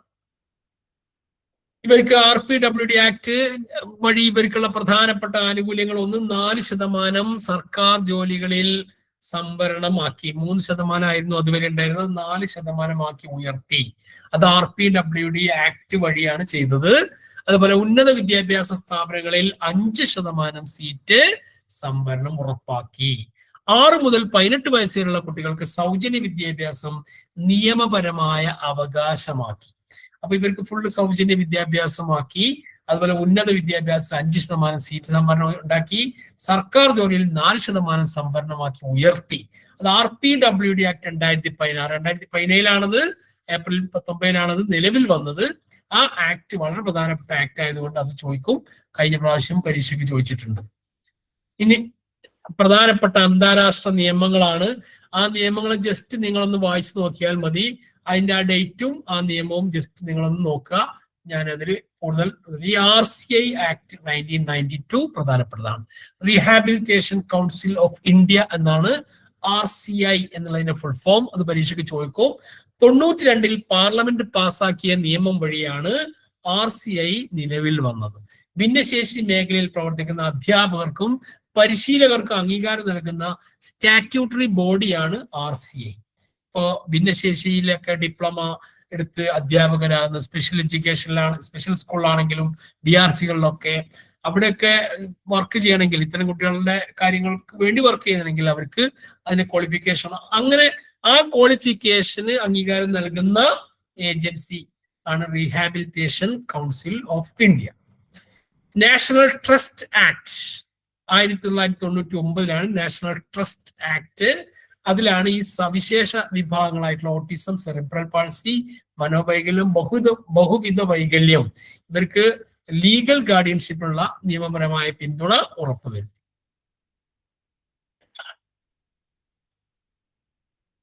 ഇനി അതുമായി ബന്ധപ്പെട്ട കുറച്ച് ചോദ്യങ്ങൾ, ഈ ചോദ്യങ്ങൾ പരീക്ഷയ്ക്ക് വന്ന ചോദ്യങ്ങൾ 2024 നവംബറിൽ ചോദിച്ചാണ്. ഭിന്നശേഷിക്കാരുടെ ഉന്നമനത്തിനുള്ള UN കൺവെൻഷൻ നടന്നത് എന്നാണ്. അപ്പൊ ആ ഡേറ്റുകളൊന്ന് നിങ്ങൾ നോട്ട് ചെയ്താൽ മതി. 2006 UN പ്രഖ്യാപനം നടത്തിയത്. 2016 2006 ഡിസംബർ 13, 2006. അടുത്തത് അന്താരാഷ്ട്ര മനുഷ്യാവകാശ സമിതിയുടെ ഉടമ്പടി പ്രകാരം പ്രത്യേക പരിഗണന അർഹിക്കുന്നവരുടെ അവകാശങ്ങൾ സംരക്ഷിക്കുന്നതിന് വേണ്ടി രൂപം കൊണ്ട ഉടമ്പടി UNCRDP. അതും ആ സ്ലൈഡിൽ കൊടുത്തിട്ടുണ്ട്, അത് നോക്കുക. ഭിന്നശേഷിക്കാരുടെ പുനരധിവാസത്തിനായി 1992 നടപ്പിലാക്കിയ നിയമം 92 നടപ്പിലാക്കിയത് RCI ആക്ട് ആണ്, നമ്മളിപ്പോ പറഞ്ഞു. ഭിന്നശേഷിക്കാരുടെ തുല്യ അവസരത്തിനും അവകാശത്തിനും വേണ്ടി 1995 അംഗീകരിച്ച നിയമം PWD ആക്ട്. കണ്ടോ, ഈ വർഷവും ആക്ടും സ്ഥിരമായി കേട്ടതിന് ചോദിച്ചിട്ടുണ്ട്, അതുകൊണ്ട് പഠിക്കണം. RPWD ആക്ട് 2016 പ്രകാരം ഭിന്നശേഷിക്കാരുടെ അവകാശങ്ങൾ സംരക്ഷിക്കുന്നതിനായി ഏർപ്പെടുത്തിയിട്ടുള്ള സംവരണം എത്ര ശതമാനമാണ്? 4%. ഉന്നത വിദ്യാഭ്യാസത്തിൽ അത് 5%. നമ്മളിപ്പോ പറഞ്ഞതാണ്. ഇനി ഇവർക്കുള്ള ബോധന തന്ത്രങ്ങളുമായി ബന്ധപ്പെട്ട അതിൽ നിന്നൊരു ഒരു ചോദ്യം എന്നാണ് വരിക. അതില് പാഠ്യപദ്ധതി അനുരൂപീകരണമാണ്. അനുരൂപീകരണം നിങ്ങൾ പഠിച്ചു വെക്കുക. ഈ വൈകല്യമുള്ള കുട്ടികളെ മുഖ്യധാരയിൽ എത്തുന്നതിന് വേണ്ടി ഒരു അധ്യാപിക ടീച്ചിങ് മാനുവലിൽ എന്ത് ചെയ്യണം എന്ന് ചോദിച്ചാൽ അനുരൂപീകരണ ടീച്ചിങ് മാനുവൽ തയ്യാറാക്കണം. ഈ കുട്ടികൾക്ക് ഏതൊക്കെ രീതിയിലുള്ള മാറ്റങ്ങൾ വരുത്തണം, അതിനാണ് അനുരൂപീകരണം അല്ലെങ്കിൽ അഡാപ്റ്റേഷൻ എന്ന് പറയാം. അതായത് നമ്മളെ പാഠ്യപദ്ധതി, അവർക്കായിട്ടൊരു പാഠ്യപദ്ധതി ഇല്ല, നമ്മളെ പാഠ്യപദ്ധതിയിൽ തന്നെ അവർക്ക് അനുകൂലമായിട്ട് എങ്ങനെയൊക്കെ മാറ്റാം, അതിനെയാണ് അനുരൂപീകരണം അല്ലെങ്കിൽ അഡാപ്റ്റേഷൻ എന്ന് പറയാം. അപ്പൊ അഡാപ്റ്റേഷൻ പാഠ്യപദ്ധതി. ഇനി വ്യക്തിഗത വിദ്യാഭ്യാസ പദ്ധതി അഥവാ IEP, ഇൻഡിവിജ്വലൈസ്ഡ് എഡ്യൂക്കേഷൻ പ്ലാൻ. പ്രത്യേക പരിഗണന അറിയിക്കുന്ന ഓരോ കുട്ടിയുടെയും സവിശേഷ ആവശ്യങ്ങൾക്കനുസരിച്ച് തയ്യാറാക്കുന്ന പഠന പദ്ധതിയാണ് IEP. അതിന്റെ ഫുൾ ഫോം പഠിച്ചേക്കുക, ഇൻഡിവിജ്വലൈസ്ഡ് എഡ്യൂക്കേഷൻ പ്ലാൻ എന്ന് പറയുന്നത് ഓരോ കുട്ടിക്കും ഓരോ പാഠ്യപദ്ധതി എന്നുള്ളതാണ്. IEPയുടെ പ്രധാന ഘട്ടങ്ങൾ അതപ്പോ നമുക്ക് വളരെ വിശദമായിട്ട് ഇത് പഠിക്കേണ്ട ആവശ്യമില്ല. ഇനി പ്രത്യേക തരം അധ്യാപകർ, അത് നമുക്ക് പരീക്ഷയ്ക്ക് ചോദിക്കാറുണ്ട്. അധ്യാപകരുടെ പങ്ക്, ചുമതല. ജനറൽ ടീച്ചർ എന്ന് പറഞ്ഞാൽ നമ്മളെ പോലത്തെ സാധാരണ ടീച്ചറാണ്. നമ്മൾ തന്നെയാണ് ഈ കുട്ടികളെ ഉൾച്ചേർക്കൽ ബോധനത്തിലേക്ക് കൊണ്ടുവരേണ്ടത്. അതിന് സഹായിയായി റിസോഴ്സ് ടീച്ചറെയും നമ്മൾക്ക് ഉപയോഗിക്കാം. റിസോഴ്സ് ടീച്ചർ എന്ന് പറയുന്നത് ഇതിലെ കഴിവുള്ള ഈ ഒരു ക്വാളിറ്റി നേടിയ ഇപ്പൊ BRC എന്നൊക്കെ വരുമ്പോൾ റിസോഴ്സ് ടീച്ചേഴ്സിനെ ഈ കുട്ടികളെ കൈമാറി നമ്മൾ സാധാ കുട്ടികളെ പഠിപ്പിക്കുകയല്ല വേണ്ടത്. പകരം ഈ കുട്ടിയെ സാധാരണ ക്ലാസ്സിലിരുത്തി റിസോഴ്സ് ടീച്ചറുടെ സഹായത്തോടു കൂടി ഇൻക്ലൂഷൻ നടത്തുകയാണ് വേണ്ടത്. ആ കുട്ടിയെയും കൂടെ ഉൾച്ചേർക്കൽ വിദ്യാഭ്യാസത്തിന്റെ ഭാഗമാക്കുകയാണ് വേണ്ടത്. എന്താണ് റിസോഴ്സ് റൂം? ഇതൊക്കെ പരീക്ഷയ്ക്ക് ചോദിച്ചതാണ്. റിസോഴ്സ് റൂം എന്ന് പറഞ്ഞാൽ വിദ്യാലയത്തിനുള്ളിൽ സജ്ജീകരിക്കുന്ന സവിശേഷ പഠന സാമഗ്രികളും ഉപകരണങ്ങളുമുള്ള പ്രത്യേക മുറിയാണ് നമ്മൾ റിസോഴ്സ് റൂം എന്ന് പറയാ. ഇത്തരം കുട്ടികൾക്ക് അഡീഷണൽ ആയിട്ട് കൊടുക്കാൻ വന്ന അല്ലെങ്കിൽ അഡീഷണൽ ആയിട്ട് അവർക്ക് പ്രത്യേക സമയത്ത് കൊടുക്കുന്ന ചില ആക്ടിവിറ്റീസിന് ഈ റിസോഴ്സ് റൂം ഉപയോഗിക്കാം. പിന്നെ ഈ ചില വൈകല്യമുള്ള ആളുകൾക്ക് ഉപയോഗിക്കുന്ന സാങ്കേതിക വിദ്യകളുടെ പേരുകൾ ചോദിക്കാറുണ്ട്. കാഴ്ച പരിമിതിയുള്ള കുട്ടികൾക്ക് വേണ്ടി നമുക്ക് ഉപയോഗിക്കാവുന്ന സഹായ സാങ്കേതിക വിദ്യയാണ് സ്ക്രീൻ റീഡർ, NVDA JAWS എന്നൊക്കെ പറഞ്ഞത്. സ്ക്രീൻ റീഡർ, അതുപോലെ ബ്രെയിലി ഡിസ്പ്ലേകൾ. ഓട്ടിസം ബാധിച്ച കുട്ടികൾക്ക് പിക്ചർ മേക്കിംഗ് സോഫ്റ്റ്വെയർ, AAC ചാർട്ടുകൾ, ഇന്ററാക്റ്റീവ് ആപ്പുകൾ. ഓട്ടിസം ബാധിച്ചത്. ചലന പരിമിതിയുള്ളവർക്ക് മോഡിഫൈഡ് കീബോർഡുകൾ, വോയിസ് ആക്ടിവേറ്റഡ് കമ്പ്യൂട്ടറുകൾ, പ്രത്യേക സ്വിച്ചുകൾ. ഇതൊക്കെ അസിസ്റ്റീവ് ടെക്നോളജി ആയിട്ട് ഇത്തരം കുട്ടികൾക്ക് നമുക്കൊരു ടെക്നോളജി ആയിട്ട് ഉപയോഗിക്കാവുന്ന സോഫ്റ്റ്വെയറുകളൊക്കെയാണ്. അതുപോലെ ടെക്സ്റ്റൈൽ മാപ്പ്, കാഴ്ച പരിമിതിയുള്ള കുട്ടികൾക്കായി ഉയർന്നു നിൽക്കുന്ന വരകളും രൂപങ്ങളുള്ള ഭൂപടങ്ങളെയാണ് ടെക്സ്റ്റൈൽ മാപ്പുകൾ എന്ന് പറയാം. ടാക്ടൈൽ മാപ്പുകൾ. ടാക്ടൈൽ മാപ്പുകൾ എന്ന് പറയുന്നത് കാഴ്ച പരിമിതിയുള്ള കുട്ടികൾക്കായി അവർക്ക് തൊട്ട് മനസ്സിലാക്കാവുന്ന രീതിയിലുള്ള വരകള്, രൂപങ്ങളൊക്കെ ഉള്ള ഭൂപടങ്ങളെയാണ് ടാക്ടൈൽ. ഓക്കെ, കുറച്ച് ചോദ്യങ്ങളോട് നമ്മൾ ഇതാക്കിയിട്ട് അവസാനിപ്പിക്കാം. ഒരു ഉൾച്ചേർക്കൽ ക്ലാസ് മുറിയിൽ അധ്യാപകൻ ചെയ്യേണ്ടത്: വ്യത്യസ്ത രീതി ഉപയോഗിക്കുന്നു, ഓട്ടോണമി നടത്തുന്നു, സൗഹൃദ പഠനം നൽകുന്നു, സുരക്ഷിത പരിസരം സൃഷ്ടിക്കുന്നു. ഇവയെല്ലാം ശരിയാണ്. അനുരൂപീകരണം നടത്തിയ ടീച്ചിങ് മാനുവലുകൾ ഉപയോഗിക്കുന്നത് പ്രത്യേക പരിഗണന അർഹിക്കുന്ന കുട്ടികളുടെ പഠനത്തിനാണ് അനുരൂപീകരണം നടത്തിയ ടീച്ചിങ് മാനുവൽ ഉപയോഗിക്കുന്നത്. ക്ലാസ്സിൽ ഭാഗികമായി കേൾവിക്കുറവുള്ള കുട്ടിക്ക് അധ്യാപിക നൽകേണ്ട ഏറ്റവും ഉചിതമായ നടപടി മുൻനിരയിൽ ഇരുത്തുകയും ആവശ്യമായ എല്ലാ പിന്തുണയും ഉറപ്പാക്കുക. ഇത്തരം ചോദ്യങ്ങൾ നമുക്ക് പരീക്ഷയ്ക്ക് കൂടുതൽ സാധ്യത നമ്മൾ കൽപ്പിക്കണം. നമ്മൾ ക്ലാസ് റൂം ടീച്ചേഴ്സ് ആയതുകൊണ്ട് ഈ ടൈപ്പ് ക്വസ്റ്റ്യൻസ് നമുക്ക് പരീക്ഷയ്ക്ക് വരാം. സങ്കീർണമല്ലാത്ത വൈകല്യമുള്ള കുട്ടി ആദ്യമായി എത്തുമ്പോൾ നിങ്ങൾ എന്ത് ചെയ്യും? രക്ഷിതാക്കളുമായി സംസാരിച്ച് കൂട്ടുപ്രവർത്തന പദ്ധതി ആവിഷ്കരിക്കും. അങ്ങനെയുള്ള ചോദ്യങ്ങളാണ് ആപ്റ്റിറ്റ്യൂഡ് ക്വസ്റ്റ്യൻസ് പരീക്ഷയ്ക്ക് നമ്മൾ പ്രതീക്ഷിക്കാം. ഇൻഡിവിജ്വലൈസ്ഡ് എഡ്യൂക്കേഷൻ പ്ലാൻ തയ്യാറാക്കുമ്പോൾ ശ്രദ്ധിക്കേണ്ടത്: കുട്ടിയുടെ നിലവിലെ കഴിവുകളും ആവശ്യങ്ങളും പരിഗണിക്കണം. അത് പരിഗണിച്ചുകൊണ്ടായിരിക്കണം ഇൻഡിവിജ്വലൈസ്ഡ് എഡ്യൂക്കേഷൻ പ്ലാൻ തയ്യാറാക്കേണ്ടത്. സ്പെഷ്യൽ എഡ്യൂക്കേറ്റർ ദിവസവും 45 മിനിറ്റ് നൽകുന്ന പ്രത്യേക പഠനം നടത്തുന്നത് എവിടെ വെച്ചാണ്? സ്കൂളിലെ റിസോഴ്സ് റൂമിൽ വെച്ചാണ് സ്പെഷ്യൽ എഡ്യൂക്കേറ്റർ പ്രത്യേക പഠനം കൊടുക്കുന്നത്. കാഴ്ച വെല്ലുവിളിയുള്ളവരുടെ വിജയം ഉൾച്ചേർക്കൽ വിദ്യാഭ്യാസത്തിൽ ഫലപ്രദമാകുന്നത് plus curricular skill, braille orientation mobility. ഇത് സങ്കലന പാഠ്യപദ്ധതി എന്നാണ് ഇതിന് പറയാ. കാഴ്ച പരിമിതിയുള്ള ആളുകൾക്ക് സാധാരണ സ്കൂളിൽ ചേർക്കുമ്പോൾ ഒരു അഡീഷണൽ പാഠ്യപദ്ധതി എന്നുള്ളവർക്ക് ബ്രെയിലി ഓറിയന്റേഷൻ മൊബിലിറ്റി അത് നൽകുന്നതിനാണ് സങ്കലന പാഠ്യപദ്ധതി എന്ന് പറയാം. പിന്നോക്ക സാമൂഹിക പശ്ചാത്തലമുള്ള കുട്ടിയെ സ്കൂൾ പ്രവേശിപ്പിച്ചാൽ അധ്യാപകൻ ചെയ്യേണ്ടത് എന്താണ്? സാധാരണ ക്ലാസ്സിൽ ചേർന്ന് പ്രത്യേക ക്രമീകരണം നടത്താണ് വേണ്ടത്. ഒരിക്കലും മാറ്റിയിരുത്തി പഠിപ്പിക്കുന്ന ഓപ്ഷൻ നമ്മൾ എടുക്കരുത്. വൈകല്യം ബാധിച്ചവരുടെ സാമൂഹിക ഇടപെടലിൽ ഗവേഷണം വ്യക്തമാക്കുന്നത് സാമൂഹികമായ ഇടപെടൽ ശേഷി ഉണ്ടായിട്ടും പലപ്പോഴും ഈ കുട്ടി മറ്റു കുട്ടികളാൽ തിരസ്കൃതനാവുന്നു എന്നുള്ളതാണ്. ക്ലാസ് മുറികളിൽ ഉപയോഗിക്കുന്ന സഹായക സാങ്കേതിക വിദ്യക്ക് ഉദാഹരണമാണ് ഇതെല്ലാം. Voice activated computer, wheel chair, വലിയ പ്രിന്റ് പുസ്തകങ്ങളെല്ലാം അതാണ്. സ്പർശന രൂപരേഖ നിർമ്മിക്കുന്നതിന് ഉപയോഗിക്കുന്ന ആധുനിക സാങ്കേതിക വിദ്യ ഇതാണ് 3D പ്രിന്റിംഗ്. ടാക്ടൈൽ മാപ്പ് നമ്മൾ നേരത്തെ പറഞ്ഞു, കാഴ്ച പരിമിതിയുള്ള ആളുകൾക്കുള്ള ഭൂപടമാണ് ടാക്ടൈൽ മാപ്പ്. 3D പ്രിന്റിംഗ് ആണത്. നമ്മളെ പഠന വൈകല്യമായിരുന്നു, അത് നമ്മൾ പറഞ്ഞതാണ്. ഡിസ്കാൽക്കുലിയ, അഫേസിയ നമ്മൾ പറഞ്ഞിട്ടുണ്ട്. ആ ആശയവിനിമയത്തിനുള്ള വൈകല്യമാണ് അഫേസിയ. ഡിസ്പ്രാക്സിയ ശരീര ചലനങ്ങൾക്കുള്ള ഇതാണ്. ADHD നമ്മൾ കഴിഞ്ഞ ക്ലാസ് പറഞ്ഞാണ്. പ്രതിഭാധനരായ കുട്ടികളുമായി ബന്ധപ്പെട്ട് കുറച്ച് കാര്യങ്ങൾ പറയാം. ഉയർന്ന ബുദ്ധിശക്തിയുള്ള IQ 130 മുകളിലുള്ള കുട്ടികളെയാണ് പ്രതിഭാധനരായ കുട്ടികൾ അല്ലെങ്കിൽ ഗിഫ്റ്റഡ് ചിൽഡ്രൻ എന്ന് വിളിക്കുക. ഗിഫ്റ്റഡ് ചിൽഡ്രൻ, ഇവർക്ക് വേണ്ടിയുള്ള പാഠ്യപദ്ധതിയാണ് ആക്സിലറേറ്റഡ് പാഠ്യപദ്ധതി, ത്വരിതപ്പെടുത്തൽ പാഠ്യപദ്ധതി, സമൃദ്ധി പാഠ്യപദ്ധതി, എൻറിച്ച്മെന്റ് പ്രോഗ്രാംസ് ഒക്കെ ഇവർക്ക് വേണ്ടിയിട്ടുള്ളതാണ്. അപ്പൊ എപ്പോഴും ഒരു പരീക്ഷയ്ക്ക് അധികം പ്രതിഭാധനരായ കുട്ടികളുമായി ബന്ധപ്പെട്ട് ചോദ്യം വന്നാൽ നിങ്ങൾ മനസ്സിലാക്കുക, ത്വരിതപ്പെടുത്തൽ പാഠ്യപദ്ധതി അല്ലെങ്കിൽ ആക്സിലറേറ്റഡ്. ഉയർന്ന ക്ലാസ്സിലേക്ക് ഡബിൾ പ്രൊമോഷൻ നൽകുന്ന രീതിയാണ് ത്വരിതപ്പെടുത്തൽ. ഇപ്പൊ നല്ല ടോപ്പ് ഒരു കുട്ടി 5 തന്നെ 7ത്തെ കുട്ടിയുടെ നിലവാരം ഉണ്ടെങ്കിൽ 7ക്ക് തന്നെ പ്രൊമോഷൻ കൊടുക്കാവുന്ന രീതിയിലുള്ളതൊക്കെ ഉണ്ട്. ചില നമ്മളെ സ്കൂളിലെങ്കിലും അങ്ങനെയുള്ള സംവിധാനമുണ്ട്. ആ കുട്ടിയുടെ IQ അനുസരിച്ച് ക്ലാസ് കയറ്റം കൊടുക്കാം.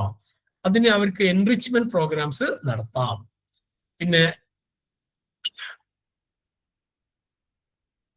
പ്രധാന ദേശീയ സ്ഥാപനങ്ങൾ ഞാനിത് കൊടുത്തിട്ടുണ്ട്. കാഴ്ച പരിമിതിയുള്ളവർക്കുള്ള പ്രധാനത്, അതേപോലെ കേൾവി പരിമിതിയുള്ളവർക്ക്, ചലന വൈകല്യങ്ങൾക്കൊക്കെ ഉള്ള അത് എവിടെയാണ് സ്ഥിതി ചെയ്യുന്നതെന്ന് പഠിച്ചു വെക്കുക. ഈ ഒരു ചാപ്റ്ററിൽ ചിലപ്പോൾ ചോദ്യങ്ങൾ വരും, അത് നിങ്ങൾ നോക്കിയാൽ മതി. പിന്നെ എങ്ങനെയാണ് ഓരോ വൈകല്യം തിരിച്ചറിയാനുള്ളത് ഞാൻ നേരത്തെ പറഞ്ഞു. കാഴ്ച വൈകല്യമുള്ളവരെ തിരിച്ചറിയാൻ സ്നെഡൻ ചാർട്ട് ഉപയോഗിക്കും. കേൾവി വൈകല്യമുള്ളവരെ ഓഡിയോഗ്രാം ഉപയോഗിക്കും. അതുപോലെ സംസാരം, ചലനം എന്നിവയിലെ കാലതാമസമുള്ള ആൾക്കാർക്ക് മൈൽ സ്റ്റോണുകൾ, ഡെവലപ്മെന്റൽ മൈൽ സ്റ്റോണുകളാണ് ഉപയോഗിക്കുക. ഇത്രയാണ് ഈ ഭാഗത്തു നിന്നുള്ള പ്രധാനപ്പെട്ട പോയിന്റുകൾ. ഇത് നിങ്ങൾ സ്ലൈഡ് നോക്കുക. പ്രീവിയസ് ക്വസ്റ്റ്യൻസ് ഞാൻ എല്ലാ പ്രീവിയസ് ക്വസ്റ്റ്യൻസും 3 സ്ലൈഡുമായി ബന്ധപ്പെട്ട പ്രീവിയസ് ക്വസ്റ്റ്യൻസ് ഗ്രൂപ്പിലിടാം. നമ്മൾ കുറച്ചധികം സമയം എടുത്തിട്ടുണ്ട്, 10 മണിയായി. തൽക്കാലം ഇന്നത്തെ ക്ലാസ് അവസാനിപ്പിക്കുന്നു. Thank you. നിങ്ങളുടെ അഭിപ്രായങ്ങൾ പേഴ്സണലായിട്ടോ ഗ്രൂപ്പിലോ നിങ്ങൾ അറിയിക്കും. Thank you.